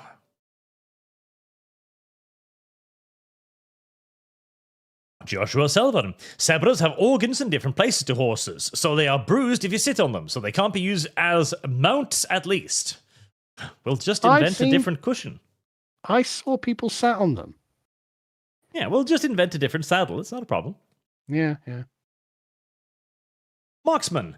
The only functional state in Mexico is Chiran. The people came together and threw out both the cartel and the government, plus police, and stole all the guns. Free since 2016. Prospering, and literally everyone is armed. Checkpoints with armed kids and grandmas. I mean, that sounds great. I love how they threw out the cartels, and the government were like, finally, and they threw them out too. Oh, good, yeah. Well, I mean, they literally failed in the first duty of government, which is to keep people safe. Yeah, you flaccid little pricks didn't do shit. Get out as well. Yeah, exactly. Why would we need you? It's literally the first fucking duty of government. If you can't keep people safe, you are not worthy. Ian Brune, Art, you do not intercept with defense fleets. You wait for them to arrive and kill them in orbit. Oh, I do know that to a degree, but still annoying. Jackie Moy, the second paragraph says domestication had failed. We didn't have enough time. Yeah. That's my opinion too. We domesticated foxes. We can domesticate these. Yeah, it's just literally a concerted breeding program. You know, just literally deliberately breed the most passive ones together, blah, blah, blah, then you've got it. I mean, literally, we did this with foxes. There was a Russian experiment with foxes. Yeah. Within, I think it was 5 generations of foxes, they were approaching cats and dogs in terms of cohabitation. Yeah. I want a pet fox. Yeah. Give this 50 years and you will have completely tame foxes. Yeah. We could currently have tame zebras if we just carried on with it. Mason Miller, Carl of a Cad. They aren't robbing him, they are redistributing his iPhone. Rex. Well, yeah, I mean, you know, this is just entirely for the cause, comrade. Tigerfish, having a carriage pulled by some strange and different horses must have been the olden days equivalent of rolling past haters in a Ferrari. Oh yeah, 100%. Absolutely. That's why Baron Rothschild did it. Yeah, look, I imported these things at great expense. You can't afford that, peasant. We've never even seen one of these fucking things. Like, you On don't know Jupiter. the name of this. Fun fact, Generation Beta has started, meaning all boys born are now officially beta males. Oh god. No. Bad luck, lads. Thanes, the Mullahs are moving the administrative center of Iran, the Mullahs, from Tehran to Makran to avoid uprisings taking over. Yeah, this is what I'm telling people. Like, Iran, the mullahs are fucked, man. Christopher Stone, how long is it until your just a quick tabletop thing, game? Iran is going atheist. Oh. Like, it's totally happening, man. How long until your tabletop game comes out? I need a stronger setting to get into since Warhammer sucks now. Probably a while still, but we are making good progress. Yes. Just there's so many things you need to do. God. Yeah. Deadpool Kid, I think, sadly, guys, your Europeans are going to have to experience a period of dark ages until someone says Reconquista. Yeah, probably. This is unironically probably true. Jonathan Smith, Carl heard interview where you said you were agnostic, but you'd like to believe. God will always prove himself. Just openly listen to little nudges and send thoughts to him. He will prove himself. I mean, that would be nice. I'm just not a religious chap. Everyday Bull 515. So Norway has reinstated serfdom and charges extortionary rates to buy your freedom. Yes. It's always been this way. Ian Mad, isn't it? Brune. Nah, it's going to select the idiots who don't want families out of the gene pool. You're all telling on yourselves. Yeah, I mean, on the plus side, in like 100 years' time, all of the people who led us to this place will be gone, and they will be literally laughed at. But like, yeah, they decided that they were the end of the line, and so they died. Slugs on Doppelganger. I would kill for a fully functional AI waifu. I don't think you'll have to. You'll probably get one fucking mandated by the state. Dreyfie. Arch, isn't that already a thing in Norway? Or was it Sweden? A ton of feminism were complaining about the amount of local men marrying foreign women. I think it was Taiwanese or Filipino women. Oh yes, Norway imports an enormous amount of Thai women every year, and Filipinos. Already the women are starting to form the SS units. Belial, I don't think you understand. Sargon's attitude towards AI waifu is norm in the US. We'll have a bunch of gooners who are lost, then Luddite rebellion will start. We have a Bible Belt for a reason. Good point. Mr. Twisted Frenzy, Arch, don't get your grandma a house cleaner. Some people are just built to work. If they don't work, they end up dying. I fear my parents are the same way. It's Protestant spirit, mate. Yeah, my dad's like that. He had to take a proper vacation years ago, and he started flattening the field. It's like, I'm going to turn these hills into plains. Like, you go on holiday in Africa or something. Yep. I'm going to fix this. I'm here for 2 weeks. I can get it done. Alex Blackman, did you keep tabs on the Buffalo school situation? They did 2 more videos of evidence they had collected. They know who Sargon is and saw the stream. Oh, that's cool. What? I haven't kept up with it now. What's that? What happened there? The Buffalo school thing that we did a stream on a few weeks ago. Oh, yeah. Yeah, they've been showing more and more evidence, so they absolutely have something there. What happened again? I can't remember. What was it? Firstly, it was one place where a dude broke into the school and tried to kidnap someone, and the school tried to cover it up.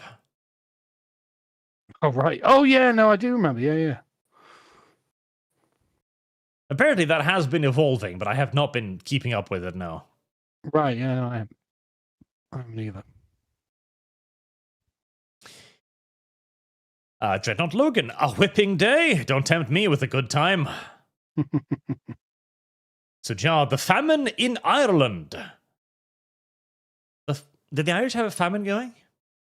I mean, not recently. Also, Israel. Most of the problem today can be attributed to the one act of giving them a homeland. No, I don't know. I think there's more to it than that. And Belial, Medal of Honor recipient, Balavia speech, fuck with the US and someone else will raise your children. Short and sweet. And finally, Marksman. This and other super chats for Little Dictator. Side note, to this day, Mexico is divided along the line of those who claim Aztec heritage and everyone else. Almost having a civil war when they discovered Cortes' bones and tried to sacrifice them to a statue.